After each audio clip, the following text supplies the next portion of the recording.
Today's guest is a CARNY out of the New England area, and his family has been involved in the carnival business for over 100 years.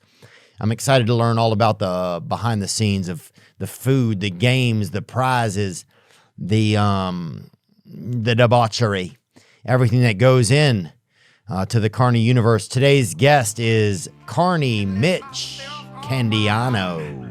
Shine that light on me. I'll sit and tell you my stories.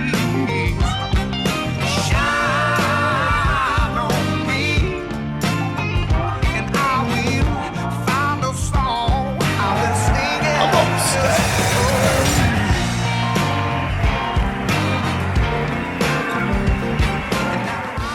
Mitch, the CARNY, baby. Good to see you. Thank you, man. Thank you for having me. So thanks for coming on, dude. So we just want to learn about CARNYs and carnival employees, fairs, everything like it. What is CARNY an appropriate term? Yeah, I was born and raised at CARNY. Really? My grandparents were CARNYs. My parents were CARNYs. My brother and his kids are CARNYs. No way. Oh, yeah. So It runs deep, man. 1918 he started. And can I say, before we really get going, Yeah. I got to thank you for having a poor pedestrian like me on. Because, you know, I don't wear a watch and I don't use a washcloth, so Tom would never have me on. Segura? I appreciate it. Yeah, Tom Oh, Segura. yeah. Does he? Yeah, he doesn't like the pores. He doesn't or like the whatever. pores. I don't know why. Yeah, I don't know, dude. I think we're great people. Yeah, look, I don't. Yeah, I'm not. Yeah, I don't have a washcloth. I probably should have one. That's what I use. Yeah. He hates washcloths. Oh, he hates them. He hates them. Yeah. Yeah. Yeah, I think. Well, I'll use a washcloth like to get like in here though. Yeah, right? I mean, how do you get How it do you out? get How in do you there? really I try to using my fingernail and getting it out, and then just like putting it like that into the drain or whatever. But I don't think that's enough sometimes, washcloths? especially as you get older. Yeah. You know. But Good yeah, old wet willy. yeah, I those? think you got to doing a wet willy on somebody. Yeah. Yeah, I remember doing. I'm gonna sneak one up on you later. Are you really, dude? Just wear a condom, bro. Oh, I will. Okay, that's all I'm asking for, you know? I mean, it's the least you could do, dude. The Irish hello. Oh, for sure, man. Yeah. It's our first time hanging too, so I'll definitely keep it covered. Yeah.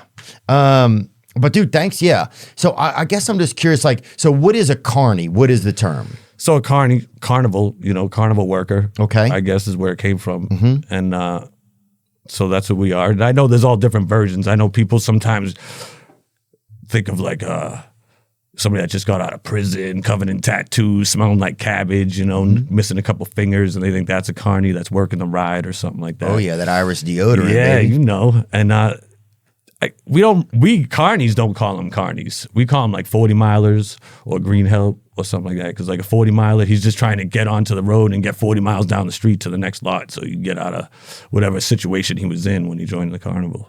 Okay, so there's different types. So you have actual CARNYs that are like, they've been in there for a while. Yeah, like their families are out there. They have kids. They raise their kids out there. And then you got 40 milers? Yeah, we call them 40 milers. And those are guys that are just kind of like, maybe just got out of doing some time and they're just trying to Try to get a job and, you know, get out of town. get out of town. Yep. Just trying to get their feet, just something. Yeah. And so a lot of times the carnival will hire folks like that just because they need like a lot of help. short. It's tough to find help out there. Yeah. You know, people that want to travel and just be out there every day and, you know, living at the carnival. Yeah. And you're in a different town every week and, you know, you don't get much time off. So it's wild. Yeah, it's interesting. Well, it's kind of interesting. It's kind of similar to comedians because you go to a town or a city for a few days and then you hit the road and you go to somewhere else. Yeah, yeah. I'd say like that's like the calling like a open micer, like a comic, is kind of like calling one of those ride guys a CARNY is kind of like the same thing. You know? They're not, Okay, I see what you're saying. Yeah. Yeah. Yeah, that makes good sense, man. And your family's been doing, you said, hundreds of years? Well, since 1918, my grandfather started selling cotton candy in 1918. Wow. Yeah. And what brought him into that? I'm Like really into the not sugar sure. He trade came or over whatever? from Italy. He was born in 1900. And so he was about 4 or 5 years old, came over on the boat to Ellis Island and all that. And I don't know, he was 18 years old and started selling cotton candy at like street fairs and little things like that.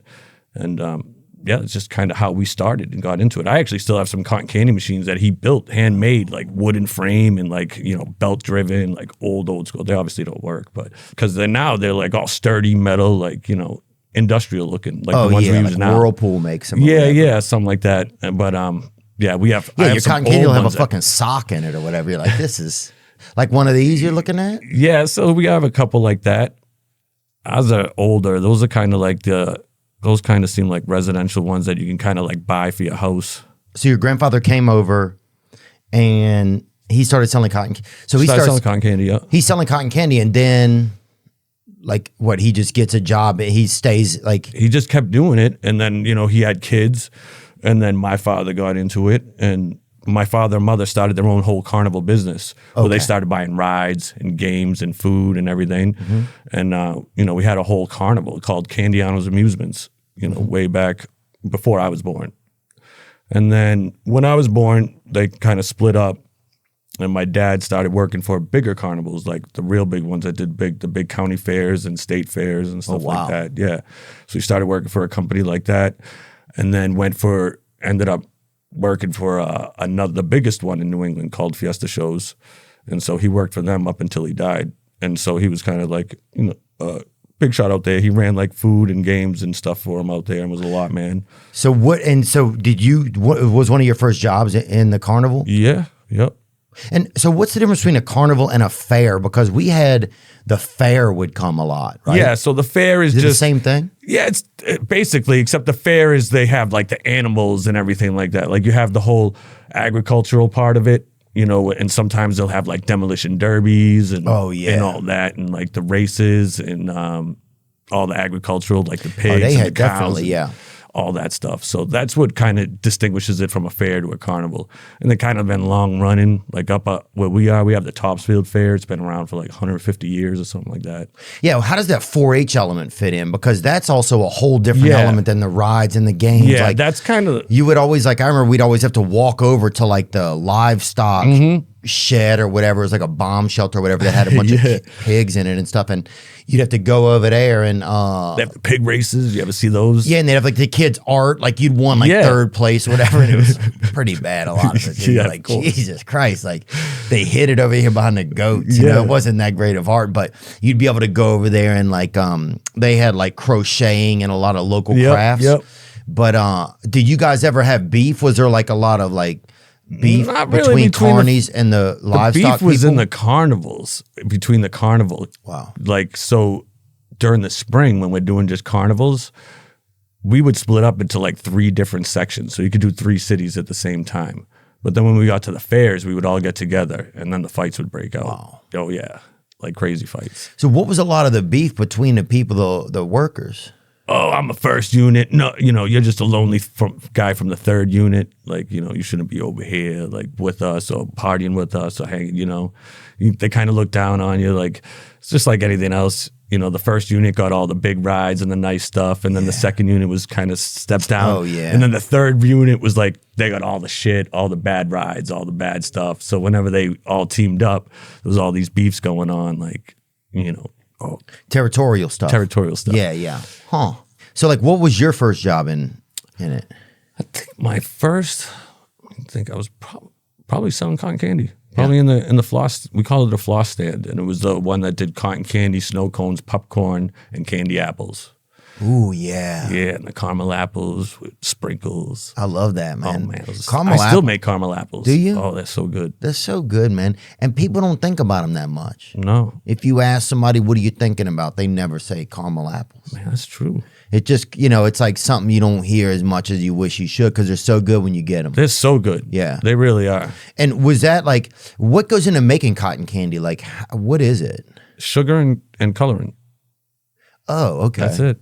Sugar and coloring. Yeah, and it's But honestly not a lot of sugar. But how does it get the cotton or whatever? It heats up. So it heats the sugar up, so it like gets real stringy and like fluffs out like that. It goes in the machine, so that head there in the middle spins really fast and it heats up. Some people get crazy with the cotton candy. Have you seen the people that make the animals and stuff with the cotton candy? Oh no, you should check that out. Really? Oh, they get crazy. They make all kinds of animals and stuff with the cotton candy to give to the kids. I don't know how they do it. I got a girl that works for me, one of Mitch's bitches. Yeah? Yeah, and she wants to start figuring out how to do that. Really? Yeah. And that's what you call them, Mitch's bitches? I don't call them that. They call do? themselves that. Oh, yeah. So don't cancel me, guys. No, it could be a union, yeah. Who knows? A lot of these different, Yeah, there's a lot of different unions now. study. Yeah, My so friend is in the pipe fitters union, and he's always yelling about something.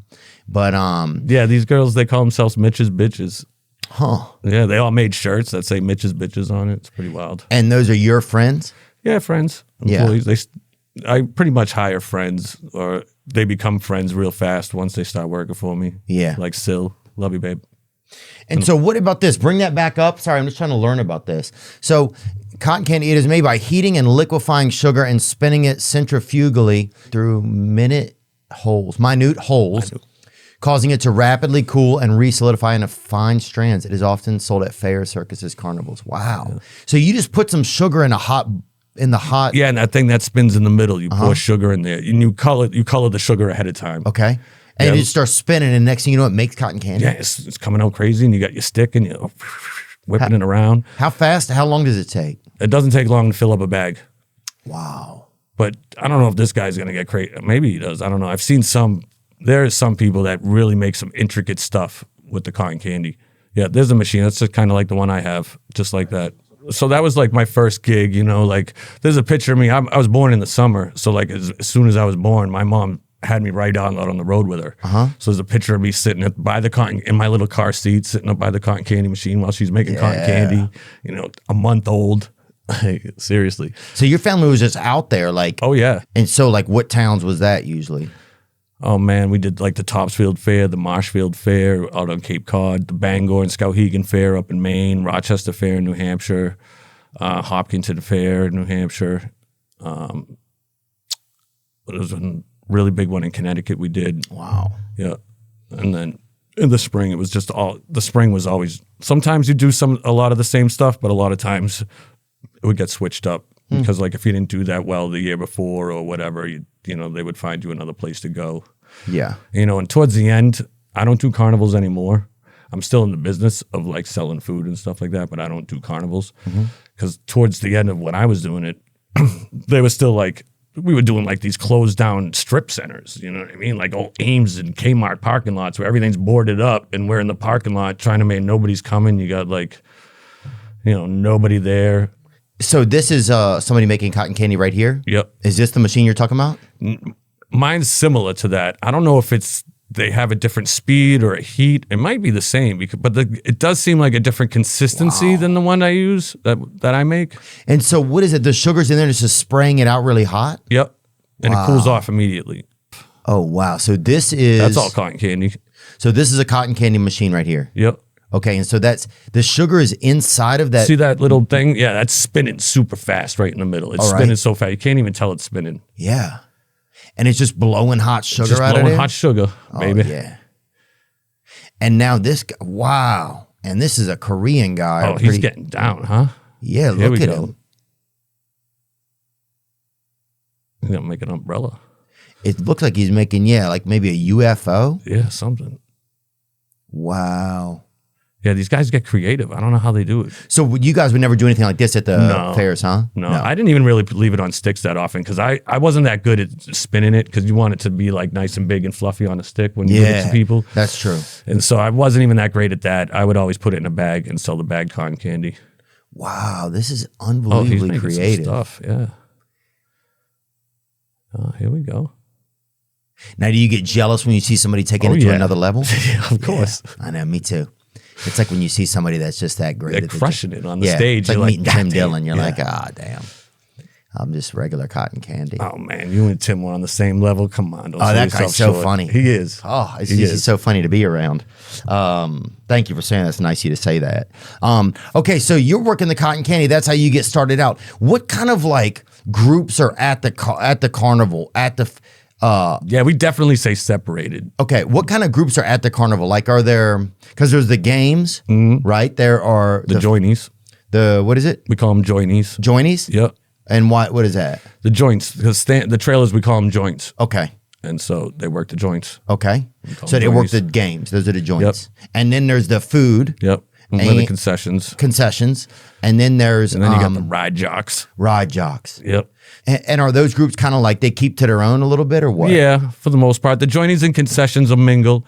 And, you know, I mingled with everybody, just I knew everybody. But, you know, a lot of times some of the ride guys would mingle with some of the concessions a little bit. And, you know, they would mingle a little bit. But for the most part, they were with their own crews, you know. Yeah. Did you ever work the rides? I did it all. Because, you know, I was just out there. And when I was a kid, before I even like worked officially, I knew everybody. So I would jump on the ride. Hey, let me run this ride for a little while. Or I would work inside the haunted houses, scaring people when I was like, you know, 12, 13 years old.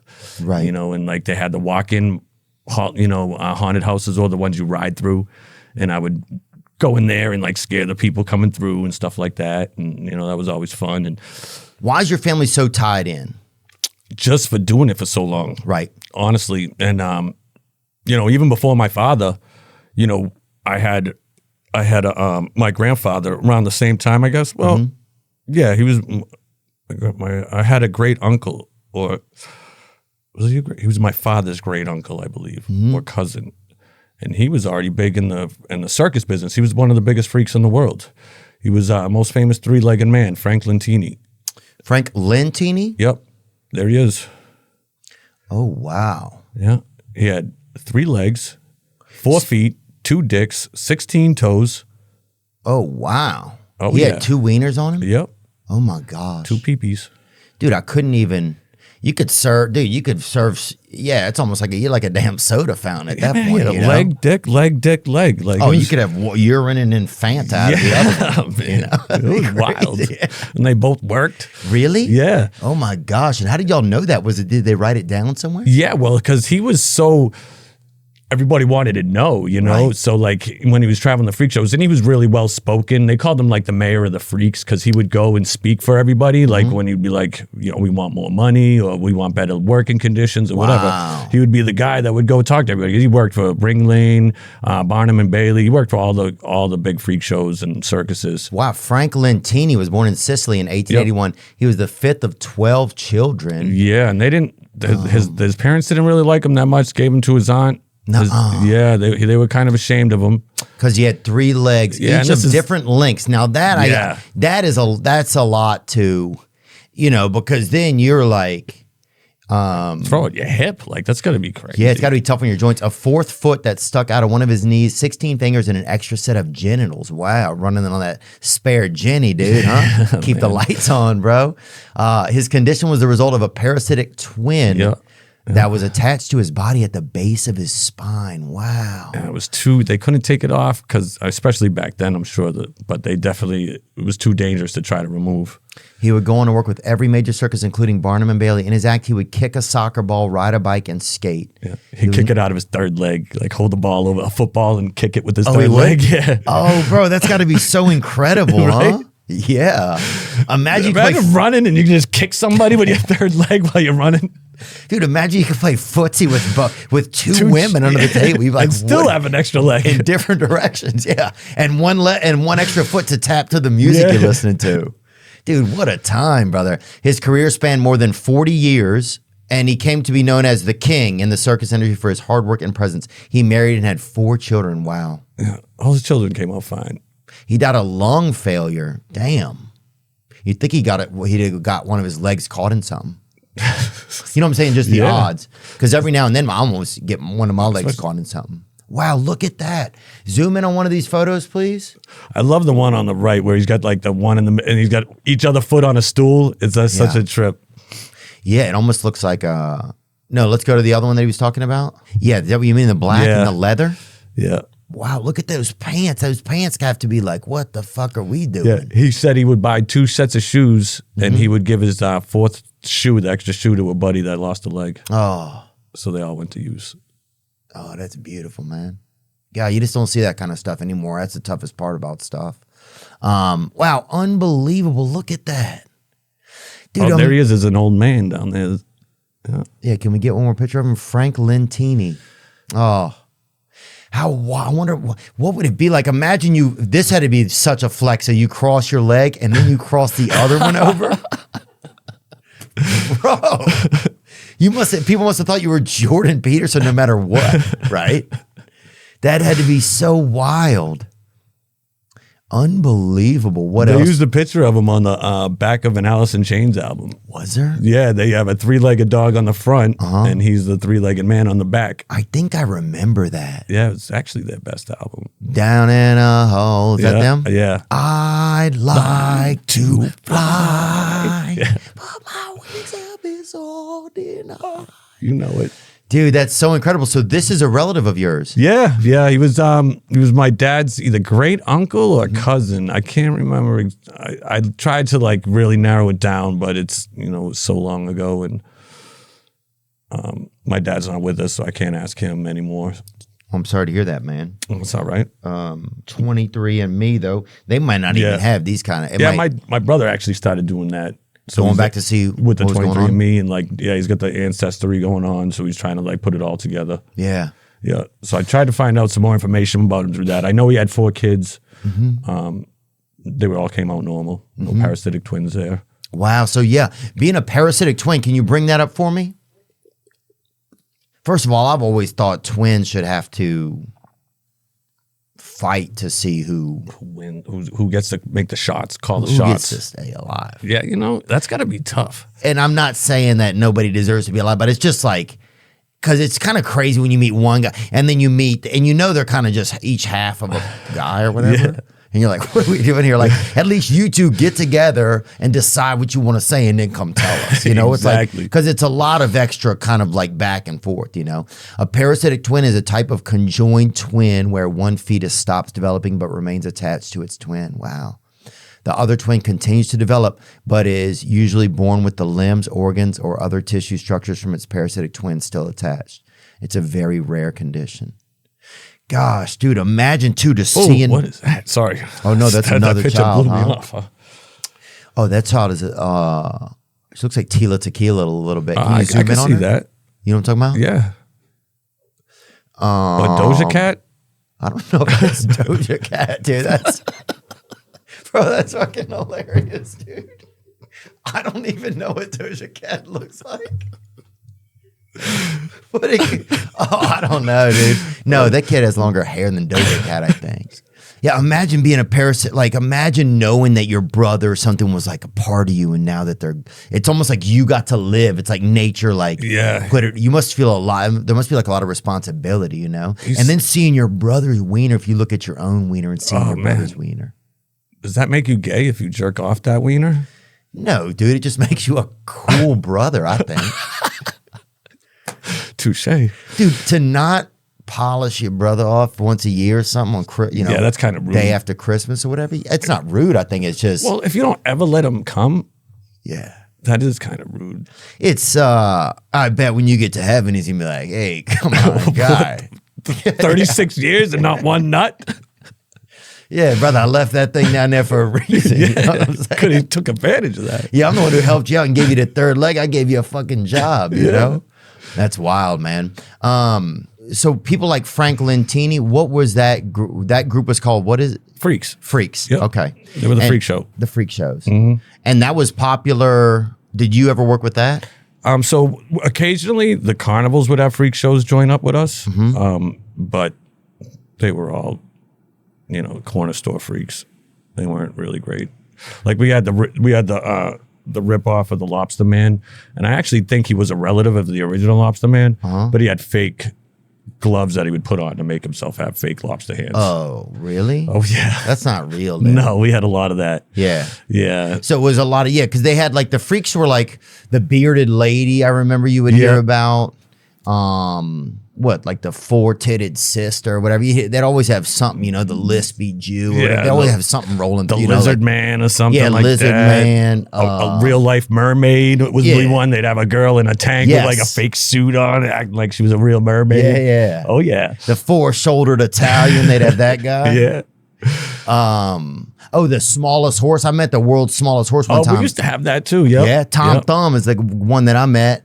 I don't know the name of the one I had. We had. But yeah, he was at the fairs with the agriculture. He'd be there, pay 50 cents and get to walk up and walk around and see him. And go in, They had the dollar. I remember they had one dude at the fair in our town. It if you gave him $1, he would tell you if you were fat or not, right? Yeah, like guess your age or your weight or like stuff like that. But this dude, I remember you give him $1 and he'd just call you fucking fat. Oh, really? And then you just, Shit. he was like the fat dollar guy or whatever. That's But a good gig. So, I wonder I how was like, much dude, money he like, what made. the fuck? And you just walk off. You're like, Jesus Christ, dude. I think he was just out there hustling people. Yeah, he might not even have worked with the carnival, Yeah, dude. so that's a honestly. new one. That guy could have been working different. Here's a couple of them right here. General Tom Thumb. Charles Sherwood Stratton was actually a relative of P.T. Barnum. When Barnum learned of Stratton's dwarfism, he sensed opportunity. Barnum took Stratton under his wing and taught him how to sing, dance, and impersonate famous historical figures. Wow. Oh, that was the Lobster Boy. Oh, here's Lobster Boy right here. As shocking as his appearance is, Grady Stiles' real-life story is even more shocking. Stiles' condition was known as ectrodactyly. Ectrodactyly? I think you got it. Ectrodactyly, which causes hands and feet to fuse into claws. Yes. Yeah. The condition ran in Stiles' family. In fact, he was the 6th generation in his family to have it. His father was already performing in the circus when Grady was born, so he entered circus life early as the Lobster Boy. Wow, huh? Oh, that was his kid, yeah. Pinching ass and taking names, huh? yeah. That guy. Wow, look at him. And there's a picture right there of Bearded Lady and Lobster Boy. They fell in love. Oh, that's romantic. A Valentine's Day love story, huh? Wow. I wonder what their kids would come out like, huh? Yeah. Bearded Wow. lobsters. Yeah, it'd be interesting. I mean, it would probably be something, you'd see it like one of those fancy omakase places or whatever, you know. I don't think Benihana would be running that, Probably not. you know, get you a cut of freaking hair lobster, you know. It might be. Who else did they have? Let me see a few more of them. These were all the freaks, right? Yeah. Lionel, the lion-faced man. Born Stephen Bibrowski in 1891, Poland. Lionel, the lion-faced man, endured a medical condition known as hypertrichosis, which is commonly associated with werewolf syndrome for obvious reasons. In an odd twist of fate, his mother was convinced the condition was caused by her witnessing his father being mauled by a lion when she was pregnant. Still, that was a coincidence, albeit a crazy coincidence. Wow. I haven't heard of him. Unable to handle his appearance any longer, she put him up for adoption when he was 4 years old. Oh, no. He was adopted by a German entertainer who put him onto the circus circuit. Man. See, and he made a life for himself. We need freak shows. It's true, huh? That way these freaks can make a living. Yeah, they don't have, and they had, I remember, what was that thing? They had a dime. I want to think, because they almost had one in the, a dime museum. Can you look that up? I thought you were talking about somebody that pays a dime. Dime museum and freak shows. From the popular Coney Island amusement park in New York City to traveling circuses and sideshows, exhibits that featured people with physical differences was some sort of the most prevalent attractions in the 19th and early 20th centuries. Wow. Dime museums often featured humans who were considered different for the public to view and experience. Yeah, because I think they had some places where you could pay a dime, I guess was the name, I'm assuming. From 1840 until 1940, freak shows were at their height. Historians typically marked 1840 as the beginning of the freak show era. The museum contained many exhibits of historic artifacts and gaffs. Oh, that was the year P.T. Barnum began the American Museum, a New York City attraction that cost a dime to enter. There it is. The museum also housed many people who were considered to be rarities worthy of exhibition. Wow. So you'd have, the people included Tom Tom, there he is. a person with dwarfism, the Aztec twins, albinos, and many other living curiosities. Wow. Dude, that's almost like a Deke fraternity somewhere, you know? It really is. I mean, it's different, but it's probably similar. So did you ever you crossed paths with some of these guys, but it wasn't like, Yeah, not like I said, the lobster man, a boy that was with us, I had heard, I didn't really talk to him, that he was a relative of the actual lobster man, but he had fake claws that he would put on. And we actually had one of the last living munchkin, though, that was out there touring with us at the freak show, is one of the dwarfs. And he was one of the original munchkins, and smoking bongs with him. He'd have to stand up on a picnic table in order to like hit the bong. It was would he? great. Yeah. Oh, that's beautiful. Yeah, he was like 70 years old hitting the bong with us. 70. Yeah. Wow. I think he was that old. I was young, but I'm pretty sure he was up there. And he was a little guy? Yeah, he was in a munchkin from the original movie. Wow. from Wizard of Oz. He was in Wizard of Oz? Yeah. You smoked dope with a Wizard of Oz munchkin? Munchkin, yeah. No way. Yeah. Dude, that's incredible, man. It was pretty wild. God dang, that's lucky. Yeah, that's crazy, man, because just to be able to get to do something like that, yeah. Wow. I watched that movie a bunch. Jerry Marin, that was the guy. This was one of them. The last surviving adult munchkin. Okay, when did he die? What's it say that? 2016. Okay, yeah, it was probably him. Because So it he could've said been he was him. the last one. Bring up a picture of this dude. Wow. And He there could have he been is right bullshitting me there. though too. I was at the carnival, so he could have been bullshitting me too. Yeah, he could have been full of shit. It could have just been a little dude trying to fucking get high. Yeah, well, he It was could have been a 7-year-old with a cane trying to like, fucking threw you know, a beard pop on puff. him. Yeah. Somebody put a beard on him. Look at Jerry Marin right there on Wikipedia. He's huffing. He's got a cigar on him right there. Wow. Oh yeah, that guy. That's beautiful. So the freaks weren't as much of a part of you guys' universe. Not as much, no. You know, And now what about the rides? Because I want to go through some of the different stuff Yeah. because by us, they would have the rides would come, right? Oh, yeah. The fair would come. We were excited. We lived right down the street from the fairground. Mm-hmm. So we'd walk over there.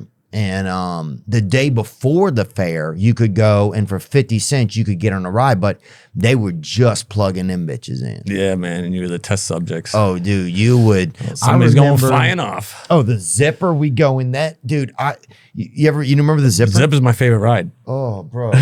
I'd get all my money. I'd have saved up my allowance. I would go down there because the day before, because if you went regular day, it was $8 to get in. yeah. We're like, fuck that, dude. You know, I got $2. I'm going in there. I got my quarters in my pockets. But the zipper would shake all your money out of your pockets. They did that on purpose. Oh, dude, it was horrible. I'd get out. I had no more money. I had to vomit. It would shake. I remember it shook a couple of my teeth, like my baby teeth out or whatever. I was like, I believe it. yeah, you get out. You had no enamel. You had no money. Yeah, because they could really get it going when they want. They know how to run it, so they could like really get you whipping around and drop it. It was it was unbelievable, dude. It literally felt like you'd been put in the garbage disposal. Yep, That was a tough ride. I loved it. Did you? Yeah, it was my favorite one. Really? Yeah. What was cool though, when I was a kid in school, and you know, you would go on field trips to the fair. I don't know if you guys did that at your school, but we would take field trips to the Topsfield Fair when we were in grade school. But I would skip that day of school, and I would just go to the carnival, the fair with my father, and the rides weren't open yet. They kind of were only there to supposed to be going to the 4-H stuff and all the agricultural stuff. And so I would go over and sneak over grab my friends from their chaperones and bring them over to the rides. And the ride guys would let us all ride the rides while rest of the school was at the 4-H section. Oh, that's nice. So it was pretty cool. Oh yeah, because you were kind of dialed in, huh? Yeah. Yeah. Yeah, I knew everybody. You know, they all looked out for me. I was like, oh, it's little Mitch. Like I knew it because I was running around as a little kid. So everybody, you know, knew And who it I would was. cop you a little bit of drugs or something sometimes. Oh yeah. Yeah. I mean, it was wild. Was there drug use out there? A little bit. Yeah. Yeah, just a little bit. And what were the drugs really? What were some of it? I mean, weed, yeah. Oh, of course, weed, alcohol. I mean, especially, I mean, when we were at the fairs, you're open for so long. Like you close at 11 at night, you got to open at 11 in the morning.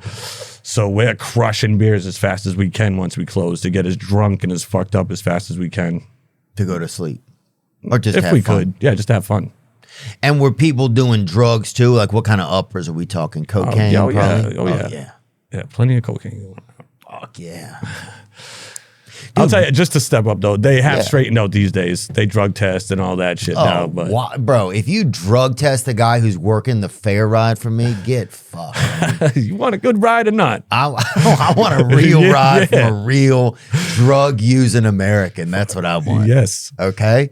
Dude, we would get on the Gravitron, right? Gravitron was great. We would throw so many parties in that at night.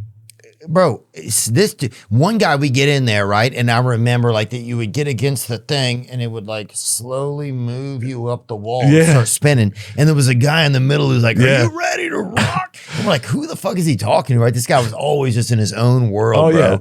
And the thing was spinning. And I swear one time this dude got his wiener, like was just showing his wiener to people who were and he was playing Nice Day for a White Wedding. And you couldn't even so even though you felt like you were visually being molested or whatever, you couldn't couldn't turn away. your head to look and see if anybody else knew what was going on.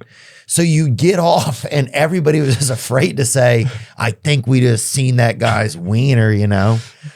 to November Rain, you know? Oh, that's pretty sweet. And there was some parts of it were nice when they would play some of the ballads in there, but Yeah. that was harrowing going in there. Yeah, that ride's pretty crazy. Sometimes the guy would get out. If you got a really wild guy, he would get out and he would come, because you know how Yes, they had and the hang fence, on the and pole. hang on the pole. Yeah, dude, and walk and hang and pull himself around it and go back in while the Yeah. ride was running. You're like, what is this guy doing? Yeah, the dude would be he would walk, he could even walk around the thing. Yeah, you have to hold on to the railing, but Yeah. you can walk around it. Yeah. Oh my God, I forgot about that. Yeah, he kind of was like the guy at the skating rink that kind of was like with the like the dude who would go through and do the backward skating try to show off. and like skate through your girlfriend's legs or whatever. You're like, who the fuck is this guy? Yeah, it like kind of Something like reminded that. me of that guy, you know? Oh, here he is right here. This is somebody on a Gravitron. There's somebody trying to sit up on it. Yeah, he's trying to push it up on his own. Yeah. Or something. We used to like flip ourselves upside down and be upside down in there on the against the wall. Yeah. You could move all around. Oh, wow. Yeah, we didn't know. We were too small to do some of this. This is like late teens. Oh, that kid looks about our size. Yeah. Oh yeah, he's standing straight out. Oh, yeah, this dude vapes. Oh yeah, he does. Yeah, it was fun. We used to throw a lot of after parties in that Gravitron. In the Gravitron. Yeah. Yeah, take me through some of that. Like, and is it men and women come too or no? Depend. Yeah, I mean, we had some girls out there working for sure. Yeah. Some of the guys were definitely better looking, Yeah. but you know, we had some ratchets up in there. I mean, if you're gonna work a ride and travel the carnival, and Especially if it was 20, 30 years ago. yeah, it was. You got to And be a tough chick. You sure do. And like, there was some of them. I mean, this one girl's, you know, they had crazy. This girl had bust a nut on me tattooed on her ankle. Oh, yeah. You know, head hoe was another one tattooed on her. Oh, wow. Yeah, these girls, some of them had the lot lizards tattooed on their feet. Really? Oh yeah, So it was women that were probably just doing their best out there that had been through a lot, probably. yeah. I mean, you got good ones too. I'm not Yeah. gonna lie. Bust a nut on me is a lot. That was pretty rough. Well, I it's felt like it when. was. Yeah, I thought it was sexual harassment every time she walked past me. I was like, Yeah. this is. She wasn't good looking. Oh, yeah. She was. Well, she's not saying marry me. You know what I'm saying? Like, but still, that's all. Yeah, that seems to be. Yeah, bust. And then what do you even say now that she's married, has a family? What do you even adjust those letters? Yeah, what could you change that to? Oh, you could do us, you, me, I think. Bust, if you put the B and T, bust A, take out the A, cover that up. Nut, take out the N and T, just the U. Yeah, Us, and then it would be a blank, and then it would Me be and you, just the U, and then nut on me. Take out the on and just me. yeah. Does that make any sense or not? Not really, but it's probably still better than bust a nut on me. Yeah, it would just say you. Oh, it would say us, you, me. Yep. Yeah. You make it work. I mean, look, I think it'll go That's an over better if you're improvement. if you're at the grocery market, it's gonna go way better. Because if you're walking over by the cabbage and you get some hella fresh produce on your back, you know, Yeah, you're like, where's that from? Well, you told me. dude, that's the freshest produce they got. Freaking semen, bro. Yeah, take me through like a good party night out there. Oh, well, the party nights like in the Gravitron, yeah, because they had the sound system in there already. Oh yeah. You know, and you had the walls, so you can get in there and like, you know, really be able to party and get loud and not bother too many of the bosses, because you know the bosses still stayed out there in their trailers too. So you didn't want to wake them up in the middle of the night and have them come out. You're like, where's everybody? Get in the bunkhouse, everybody. You know we open in 3 hours. Wow. So yeah. And what was the sleeping quarters like? So, I mean, to be honest with you, my family didn't care where I slept at that point. Like I was 13, 14, just sleeping wherever. Wow. Yeah, mostly in games. I'd sleep in the game at night, one of the games. No way, really? Yeah, Wow. it was That's pretty wild. wild. Yeah, it was. I mean, I've even slept, wherever sometimes, especially when you're going over the road, like everything's torn down, you got no place to go, you're waiting for your ride. Like I've passed out in the generator box before, just waiting. And what is that? Just the electrical thing? Yeah, the giant generators that run everything. Yeah. And because everything's packed up and that thing's always open, you got a nice cozy pile of wires you could crawl up on like a cat and pass out for a little bit. Yeah. Man, it's kind of romantic almost. Yeah, it's wild. I mean, for the most part, when we got a little older, you know, Yeah, were there bunks? So like, where did everybody sleep? so they had bunks. the ride guys had bunks. Okay. So the ride guys, operators had bunks. Yeah, they would put most of those guys up in bunks. And were they like a trailer? Like what type of bunks? Yeah, it was just a giant trailer. They would buy they almost looked like one of the, like an 18-wheeler trailer. And they would just turn it into bunk rooms. They would just chop it all up. Okay. Some of them, they had some that were built professionally as house trailers. They had those ones too. And they were, it was pretty tough because it was like 2 bunk beds. And, you're in there with, and it was tiny, it was like a closet with just 2 beds. Yeah. And, that's where they had the games and the joinies were on their own. Unless, What do you mean on their own? Like people would sleep in sleeping bags or people would stay at motels or what? yeah, wherever you could. Like if you made enough money to get a motel, you get a motel. If you didn't, you didn't. You'd sleep in a tent or like there was at a point after I stopped staying in the games when I was younger, I ended up bringing a couple of my friends out on the road with me. And so as soon as high school was done for the summer, we'd go out on the road until, school started back up. And so I'd bring a couple of friends with me out there, Doogie, Jay, and we'd set up like our own tent city away from everybody so we could party and not bother anybody. Yeah. Yeah, and we'd have a nice campfire. We even brought in, we used to travel with a lizard with us too. We always brought him with us. We had a nice little cage for him and he was our little buddy. And we'd set him up. Yeah, and we just drink. We had all our tents and nice fire going and we'd party out there. Couple men and a lizard, bro. It's like the Bible. Or like whatever the new Bible they'll write will be. Yeah. The CARNY Bible. Yeah. Yeah, it was fun, man. And yeah. A lot of people slept in their games. So that would be it. You just crash in there and they would just pop it back open in the morning? Yep. Okay. Roll your sleeping bag up, put it under the counter. And what were some of the other rides, man? Do you remember the Skymaster? The Sky Master? Yeah, or they call it the Apollo sometimes. It was 2 yeah, and like they would 2 go- like boats it almost looked like. But they would go upside down, so you were closed in. And they swung like this. They were opposite. They would swing opposite of each other, and then they'd go upside down. And sometimes they would hold you up there. Yeah. And hold you while you're upside down. And you could shake it and like shake everybody's money out of their pockets. Oh, yeah, there it is. Damn, dude. Oh, yeah. Yeah, this was for the big kids. I don't think I went on this at the time. Yeah. I used to run that sometimes. So it was really easy to tear down and set up. And sometimes I would run it and you're in the doghouse and it's just a remote control, like a little joystick. You get it going, you rock it back and forth until you get enough energy to get it up and around and you can hold it up there. And you'd hold it and you just shake it a little bit and wiggle it so it would go back and forth a little bit and you start shaking the money out of their pockets so it all falls down. Although one time there was a bad scene because you're always supposed to wait till the end of the ride to go pick up the money. Well, a kid who ran it all the time was trying to be a daredevil, and he ran through to get the money while the ride was while he was up top. Ended up getting hit. Oh yeah, it was pretty wild. He lived. He did live. Wow. But it was a mess. I wasn't there at that carnival or fair when it happened, but I was at the next one. And you lose a limb, they put you just right over in a freak show. Yeah, now you go right to the freak show. That thing punts you right Or into you, the or you damn could be in a freak game show, after dude. that too, because you can work a game with one arm. Yeah. Or in a wheelchair. Wow. So a guy got damaged up pretty good? Yeah, he got hit pretty good. Damn. Yeah, it was pretty crazy.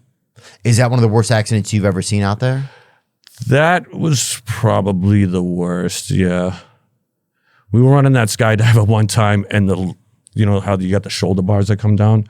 It had let go while the girl was in there. But you're caged in still too, but she was flopping around while it was going around.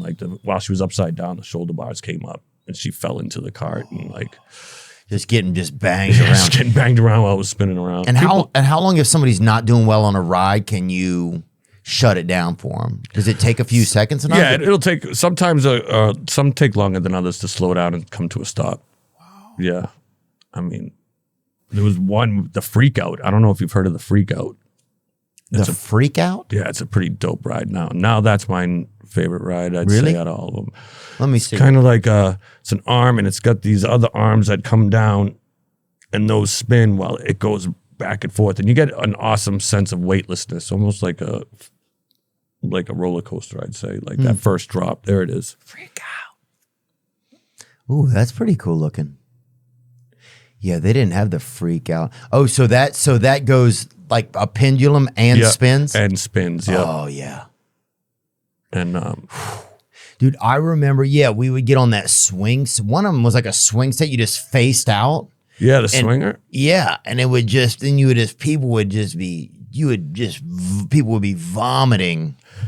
Like people would be like standing watching you, and then literally you come around and just splash them, baby. Just dose them up with that tummy skeet, baby, that vomit. You got to wash up a lot of puke on some of those rides. They get a lot of pukers. We had one, I don't even remember the official name of the ride, but we called it the puke barrel. Yeah, well, that's what I'm saying, dude. You guys were making shit up. Yeah, that was the name of it, the puke barrel. And I was like, okay, I don't even know the official name. And what ride caused the most vomit, you think? The puke barrel. Really? Probably. It was it looked like one of those metal 55-gallon drums, those metal like garbage can barrels, but it was huge. Okay, yeah.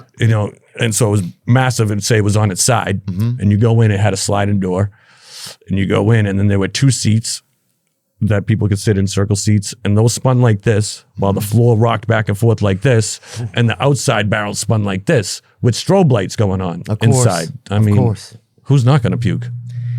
Yeah. It was pretty wild. Yeah, it's good stuff.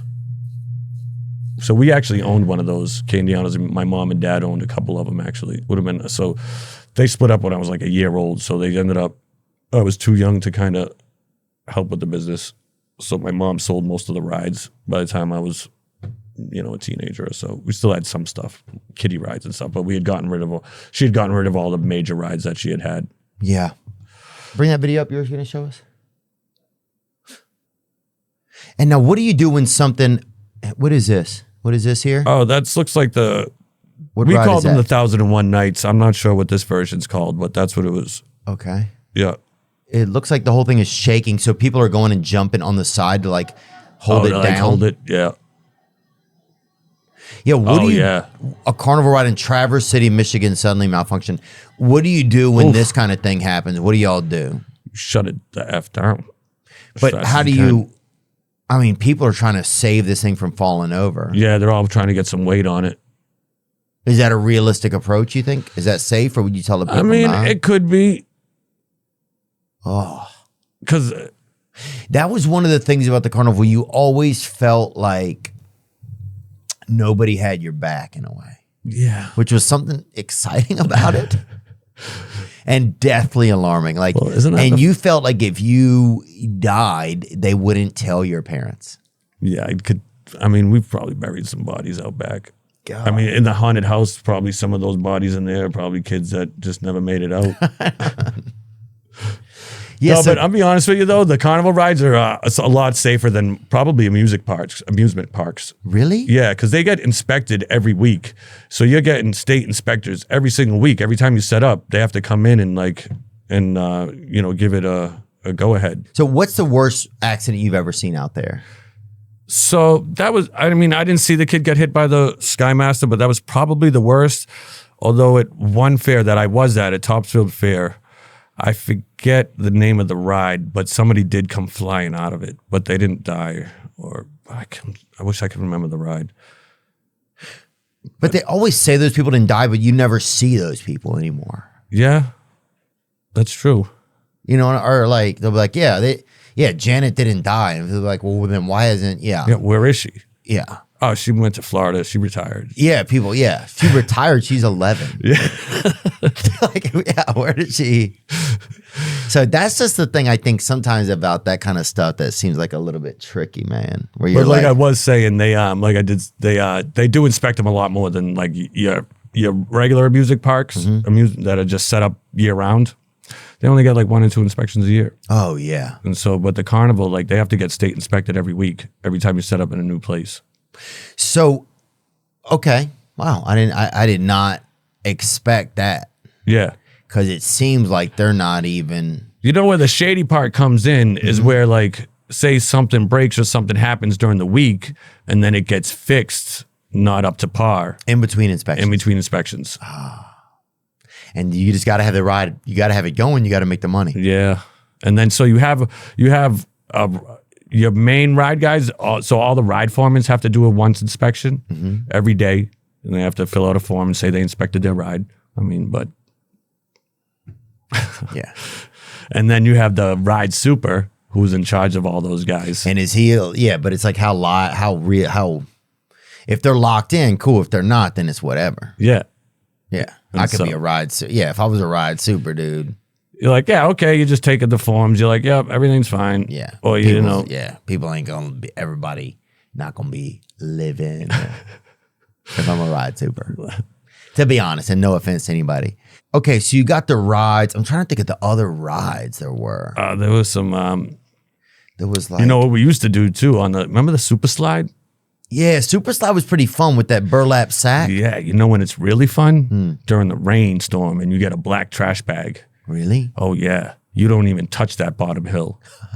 You just launched off. Man. Oh, that's you gotta awesome. open up the fence at the bottom of the ride because I've seen people hit that fence so pretty hard. hard, huh? Oh yeah, go right under it, hit it hard, just get scalped on their way Oh under. yeah, they got that fishnet face for the rest of their life. Oh yeah, I've seen. Oh some yeah, crazy there's stuff, nothing man. like just really hitting After the chain hours, link you know, fence. getting drunk, going down. Sometimes we would just wet it on our own. We'd get a hose and soak the slide and grab a trash bag. Yeah, that sounds like fun, dude. Would you guys have some fun like that? Like, was there? Oh some, yeah, I mean, there was one crazy party. We were all partying. It was like the beginning of the year. It was like the second or third carnival. So we were all like warmed up. Now we're like, all right, let's have. This is one because you'd have parties where everybody would party together, like the ride guys, everybody, food joints, even some of the owners. You know what I mean? Some of the parties once in a while. And so this was like a beginning of the year. Like, let's get let's have a welcome home party. Everybody's in. And so we're partying all throughout the carnival. Like we're on the Sea Dragon and you can unlock the Sea Dragon and get it swinging manually. You just get a couple of kids on each side swinging it one way and you just and you can get it going. And so we were partying up on we were partying up on the Sea Dragon late one night. And there was a new guy that I guess the ride super didn't like. He had just started. Oh yeah. And he passed out drunk in his car and he was driving like this brand new white Escort or something like that, nice and white. Pretty nice, yeah. But it was a small car, cheap car, but it was new. And the ride super really didn't like him. And he was passed out drunk in his car right on the side of on the Sea Dragon. And we're up in the top seat, just sitting up there having a couple of drinks, putting them back. And what they do? They set him on fire? All of us, well, not quite. All of a sudden, the ride super goes over to his house trailer and he opens up he gets a 5-gallon bucket. Yeah. And he opens up his shitter drain, his tank, and he fills up the 5-gallon bucket with all the shit water. And he goes over and he dumps it on the guy's car. Oh. And nothing, the guy doesn't wake up, nothing. So he keeps doing it over and over again until he dumped his whole tank onto this dude's car. And he just slept through the night like that all day. And we're laughing hysterically about this. But it's outside of the car, right? It's outside of the car. It's on his car, but on the outside. So it's just covered now and just everything. And but that night I didn't see him, but the next spot, I remember I'm walking by and he's outside and he's trying to scrub it all off and it's just got this brown tint and you could see where it like swirled all around. Like he could not get that thing clean for the life of him. He didn't last another week. He didn't? No. Was there a lot of stuff like that? There's a lot of like hazing and stuff? Oh yeah. Yeah. Oh yeah. Yeah. And what about take me into, so I feel like that's kind of the rides. I'm trying to think of any more of the rides that the zipper was just harrowing. I know I would get on it and I'll be like, I'm not getting on it this year because last year I got hurt and I don't have any more money or whatever, and I got electrocuted. And you got electrocuted. Oh, dude, I got electrocuted because that was one of the big things. Is one time I got off of, I think it probably was the zipper. I got off and I touched, I've told this story before, I've touched the two like metal bars you're getting off of, like the stair bars or whatever, and it completed a circuit and I just got lit and I couldn't let go, right? And some guy working the ride behind me, it was a black gentleman, he called me, he's like, get moving. And I was like, I can't. And then he just fucking kicked me right in the back, dude. I think he even called me the N-word, but I think he kicked me in the back. And thank God he did. Yeah. Because I was just like part of the I was just completing the circuit. I was just probably powering a fucking lantern or something down the street. Yeah. Yeah. Whatever I was doing, dude, it was unhealthy for me. Yeah. You know, because I was conducting electricity and thank God. But yeah, I just remember it was very, it seemed like there were some safety issues, I would say. Probably. Yeah, it sounds like it. Yeah, I've definitely run into a few live rides before. Yeah, especially during Oh, rain. has that happened? Yeah, it's happened to me. Okay. Yep. So that's a real thing. Yep. Because I know my whole life, I was like, I know this happened, man. Mm-hmm. Well, how does that happen? because there's so much wiring going on in those things, like all the lights and everywhere. And back then too, now with LEDs they don't take as much, but back then you had those really hot lights and they took a lot more power, and so you got bigger currents running through, and something could just get cut or pinched somewhere along the line, and next thing you know, you're making that live. Damn. God. Yeah, that thing really caught me up to speed, boy. I fucking aged probably 8 months. I went home. My mother's like, God, you seem different, Hey, Ma, you already grew a mustache from it. yeah. I was like, things are going to change around here. Yeah.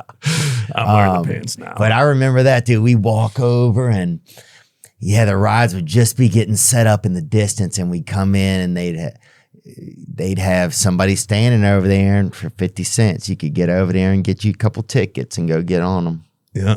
And no, the other kids, people didn't know because the fair wasn't open. Yeah. But we knew this could be live right there, and so we'd all walk over there. That's cool. We never did anything like that. It was pretty cool, man. What about so take me into some of the games? Yeah, the games. The games are fun. Let's get They're into some of the definitely games. Interesting. Because you had the booths, you had the game booths. Yeah, we right? had game booths. We own some. My brother still has.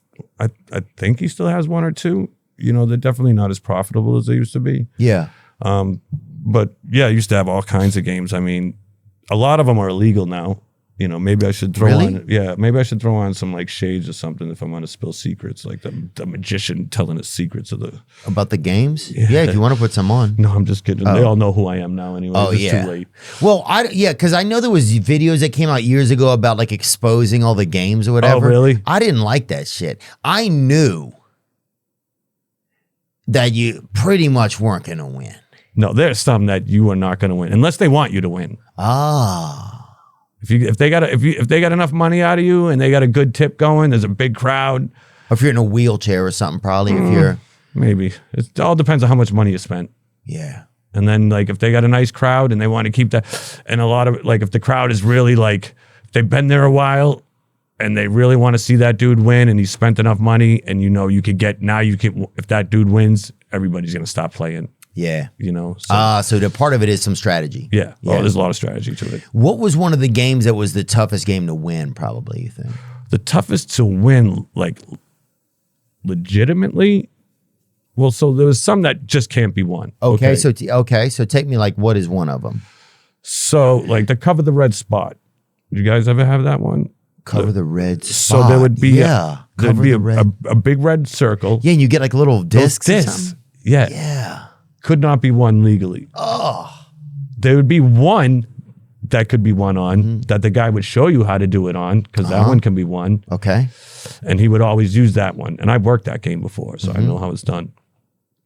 And then you have all the other ones. The circles are just slightly too big to be completely covered. Oh, so the base circle? Yep. There it is. Cover the spot.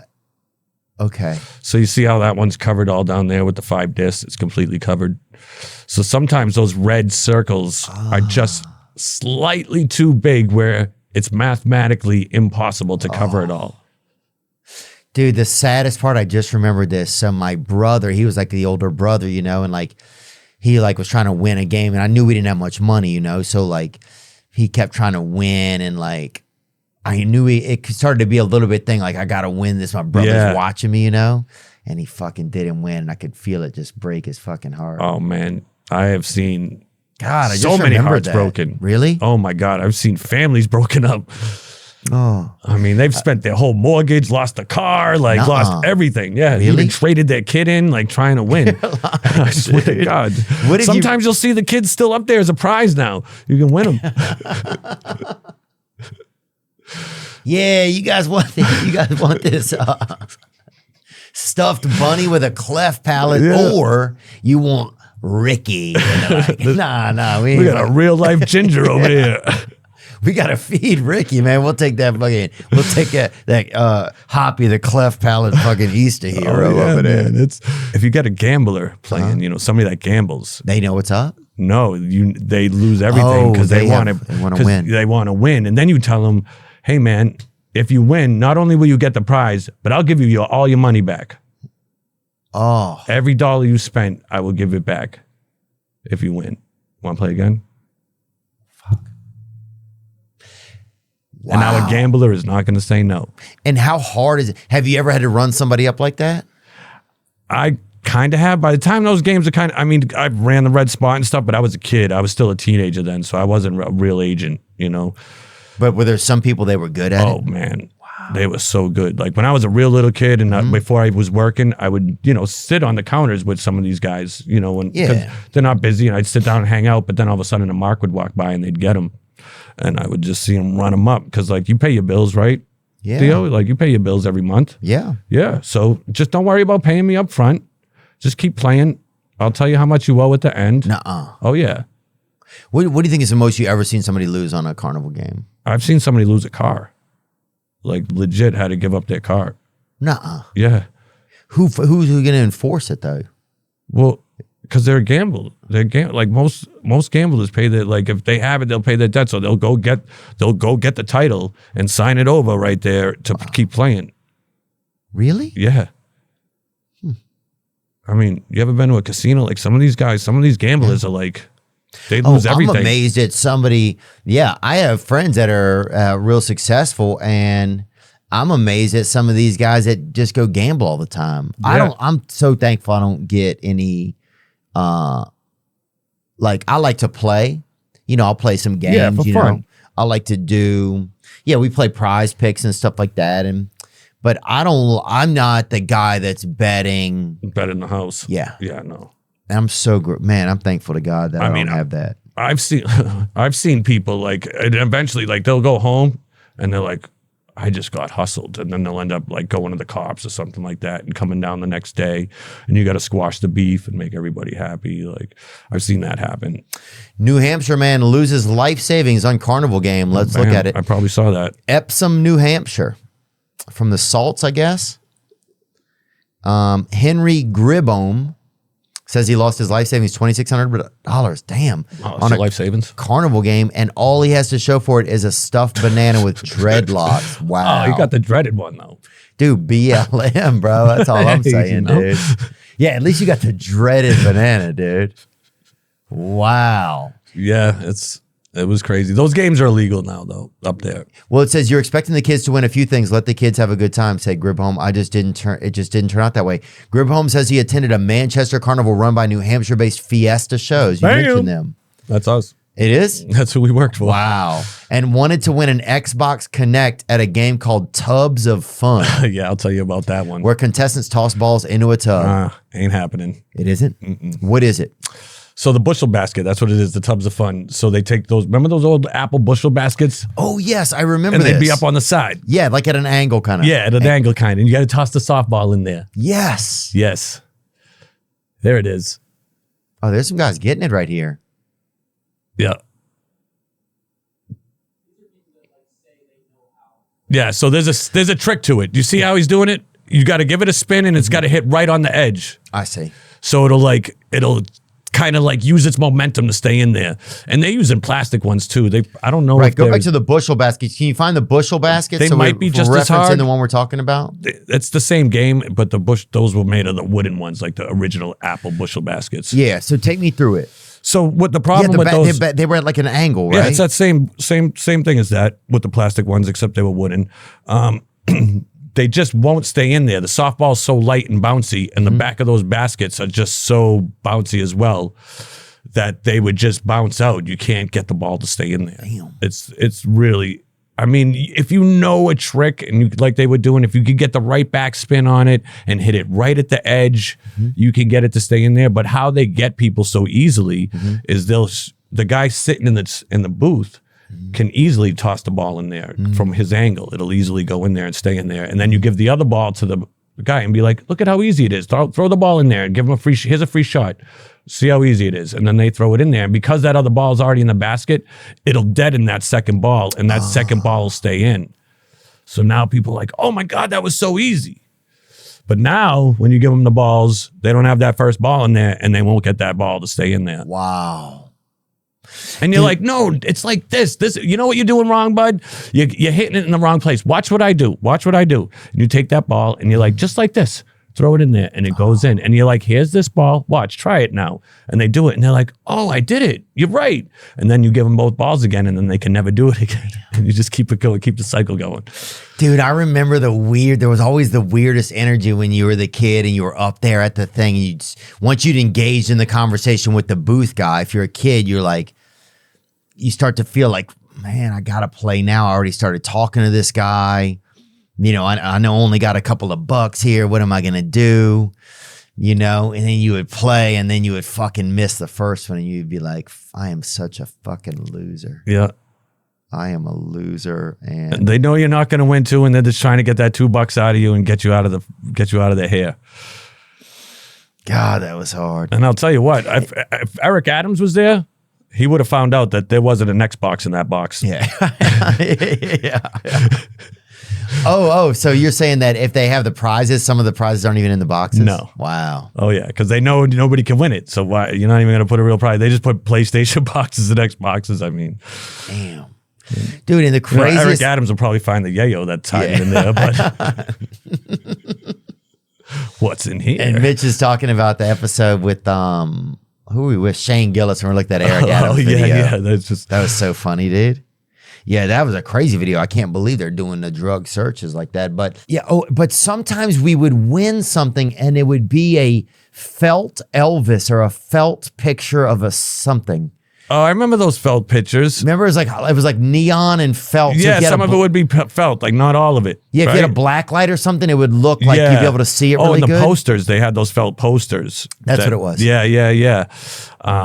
Yeah, I remember sometimes those. we would win those. I forgot about those. Yeah, the start art games, like the ones that you throw the dart at. Oh, that was fun with the balloons? Yeah, the balloons are a hustle though too. It is? Oh yeah, because they don't always have because you had to have a dot behind it or something? you had to have they'd have different circles under there, and they'd say small, medium, large, like what size prize you win, and they would never have an extra large up under there. Oh. Or if they did, it would be under like a really like barely blown up balloon, so the dart would always bounce when it. God.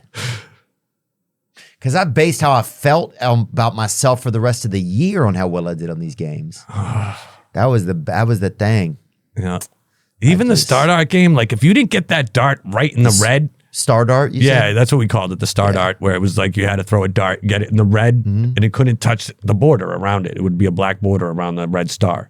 And if it touched any part of the dart was touching the black just a little bit, you didn't win. Oh. And the thing was, if you'd think it would be in there completely, you're on the ground, you hit it, and you're like, oh, did that go in? And the person working the game would go up and look. And if it was all the way in, but it was close, he would just touch it a little bit and push the dart so it would touch the black. Nuh-uh. Oh, yeah. Yeah, I don't. You just have to do it nice and smooth. So you just barely push the dart up a little bit so it'll start touching the border and be like, oh, you're so close, bud. Come on up and take a look. You'll see it's touching the black. I don't even remember that one, Star Dart. I remember they had the water horse, but that was a competition against other people, so somebody always won. Yeah. I mean, there are ones that are slower than others. Yeah. Naturally, like the games, like you could hit them both at the same time, and one just rises a lot slower than the other one or blows up the other one. I remember, sometimes it didn't even make any sense. So I remember one time it was like ring the fucking fish, and they had fish swimming, and you just throw the fucking rings in there. Get a fish. Yeah, you didn't get shit. You're like, how do you even know if you got it? The guy was like, you lost. You're like, oh, fuck, dude.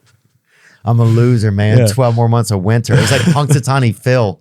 Just seeing your fucking reality. Oh, man. Each year when I went, it was like, God. Seeing your I allowance forgot go. how much, I based my, who I was off of that, man. And just because I would save my money each. I was very particular about saving my money. So when we go down there, I'd have I'd plan ahead, and I would get I would keep my money in like one of those those purple Jim Beam bags, you know? You remember the with the drawstring? sacks? Yeah. Oh, yeah. I would keep my money The Crown in there. Royal, Yeah, too? the Crown Royal bag. Yeah. Sorry, the Crown Royal bag. And I bring it down there, and God, dude. It just felt horrible. There's the ring ring toss. toss. That was one. Now, that was fun. I will say this, because you know why? Because you got a bunch of rings. Yeah, and they can't lie to you. You're either getting it on the bottle or you're not. Like, that's a legitimate game. Those are still around. Right. That was a lot of fun, I remember. Those ones are a hustle. Oh, yeah, the weighted. They're weighted. Everybody knows that now. But And we're looking at the weighted milk bottles Yep. and the softballs. Yep. What was so hard about it? Just they're weighted. They're not going to knock over with the softball. because you'd fill them with lead or cement or whatever, and the top one would be empty. So if people said, "Oh, they're weighted," you would just grab the empty one and hand it to them and be like, "Oh, look at dude, they're not weighted." Right. Oh, wow, that's pretty crazy. The bushel basket, that was another one that was a hustle. What was that? I mean, not the bushel, the banker ball. Wait, what You was it remember the called? banker ball? The It was like there was a wooden backdrop and there was like a laundry basket underneath, and you had to like throw the ball against the back and it would make it fall hit into it. the basket. Yes. Yep. Yes, Yep. I remember that. So Some of them were so confusing to me, I didn't play them. you would just push that basket in, So it would never do it so it right. would never do it. So it would never drop in. Where did y'all keep the fish at night? Who was with all the fish? We had a fish lady. No way you had a fish lady? No, the girl that ran the rides, like I never worked a fish game or like we didn't own one, but I knew the girls that ran it. And yeah, they just had a trailer that was full of 5-gallon drums full of fish and they'd bag them up. Wow. Because that was the craziest part, because you'd fucking get home and you'd have a fish, you know? Yeah, you're like, look at this fish. Yeah, and your neighbor would be like, we're going to cook them bitches, you yeah. know? And you just have your neighbor would go cook six of those goldfish, or baby koi, they called them. Goldfish get pretty big if you let them. If you just let them go. Yeah. I've seen some really big ones. My sister won a goldfish once, and they put it in their fish tank or whatever, and it grew into like a A big fish. carp or whatever. Yeah, I didn't realize how big they got. It couldn't even turn around. The tank they got for it was so small, the fish couldn't even fucking turn Wow. around. It was just like, it would just always be straight ahead. Look at this dude right there. Oh, Crazy. One of the world's biggest goldfish has been caught, weighing in at 67 pounds, 4 ounces. The enormous specimen was found in a fishery in France by British angler Andy Hackett, who reportedly spent over 25 minutes reeling the fish in. Can you imagine reeling that in and being like, what in the fuck? what did I just catch? I thought these were 2 inches long. Bro, and if we're not, this right here should tell you, if you don't think there's stuff in the water that is turning your kids trans or multi-armed or whatever, then I this mean- is a fucking fair goldfish. Yeah. This is a parking lot minnow. Half of them probably spray painted gold. Yeah. That was supposed to die right when you got home. Yep. If That- you made it that far. Yeah, that's the ETD on these things. The second you cross your doorstep, they're supposed to die. It's how most kids learn about death, is from a fair goldfish. But here we are, modern day, and this motherfucker, 67 pounds, and living in France. Unbelievable. Probably working at a creperie or something. Chocolat. It's just unfuck. And people are like, the water's safe. The water ain't fucking safe, Fuck bro. no. God. I'm sorry to get crazy, but this shit. Dude, that it's like, is how much crazy. proof do you need It's in your face. that the water's bad? Yeah. I mean, that is that thing could work in the freak show. Yeah. I'd pay 50 cents to go see that. Oh, you staple another little cock to that thing. That thing could man. fucking, it'll do 11 years in a freak bowl. Work over there in Nipsey's freak bowl or whatever it's called. Step when you right a damn up. dreaded banana, son. Alive, alive, alive. But some of the I remember some of the people that worked, like some of the, one lady I remember we gave her 50 cents. We were just scratching her back while she was smoking a joint or whatever. Oh, nice. And then she's like, I'm all done. And we're like, well, what the fuck is that? Did you get the roach? We didn't get anything. We didn't. man. We might have got a little like contact high or that's secondhand high. Yeah, that's what you were paying for. But yeah, I remember we gave that lady, like a couple of us. It was like 3 of us scratching her back at the same time. We didn't even know her. I was like, damn, dude, this bitch is wild, but it's man. kind of cool. Yeah, dude, that sounds like she would work. She'd be good in the dunk tank, man. Those dunk tank clowns were something else, man. Yeah. So take me on some of the other periphery characters that were part of the carnival. Yeah, the dunk tank clown guy was.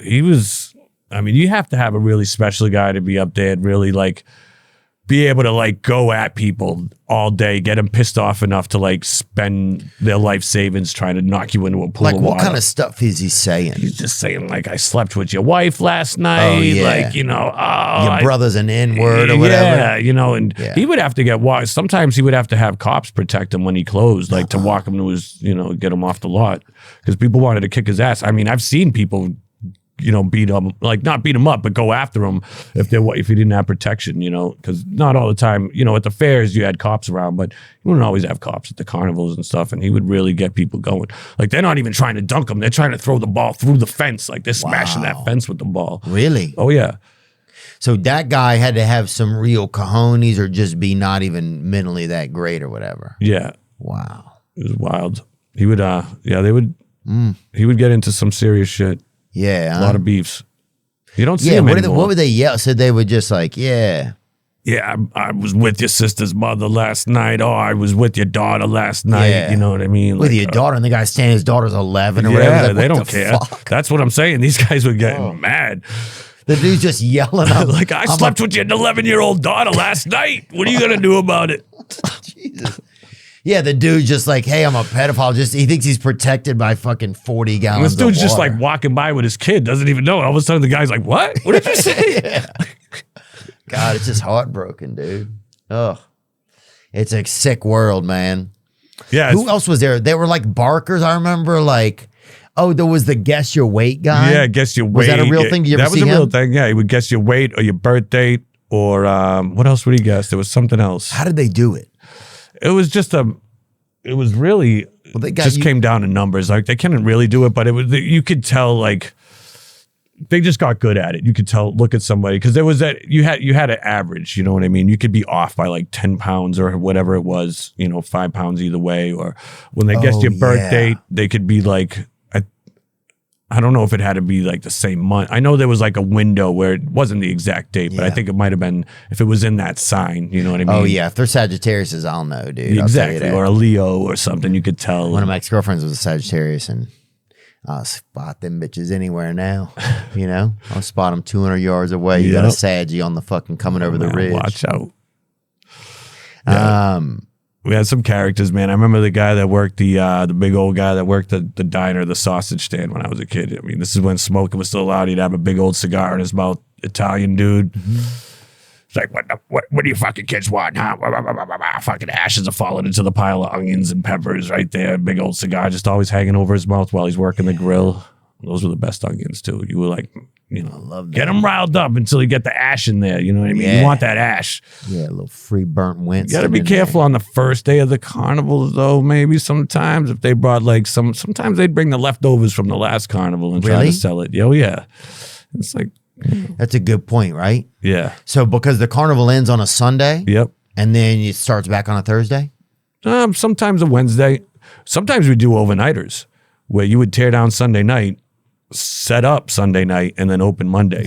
Yeah, it's like tear down. So they'd close you a little early, like 5 or 6 o'clock on a Sunday night. And then you got to tear down, drive to the next location, start setting up, and then open up that night. So what other periphery people do y'all use? Do you guys hire other locals? You said there were like 40 milers, like guys that would come on. Yeah, And just, I mean, they're always looking for help. I mean, it was kind of set up back then. You had like the main carnival owner that owned like say Fiesta shows. He owned all the rides mostly, and sometimes some of the games and food. But you would have other families that owned like, you know, they had a whole grip of, you know, games or a whole bunch of food stands, and with the games, there was a lot of families that owned a bunch of different games, and they would join up with the carnival, and you would tour with that carnival for the year. okay, so it was a lot of like smaller family businesses would join up under the larger umbrella of the Yep. carnival. Yep. Ah, I see. So there was a lot of that. And so a lot of that's gone by the wayside now. Like they start buying up other carnival businesses, then they start buying their own games and food and hiring people to run them for them instead of like, you know, having people come in. Rent and everything. Yep. So it's some larger conglomerates now, you think? Yeah. Wow. Yeah. I know like Fiesta definitely bought a bunch out, and that's how they got so big in New England.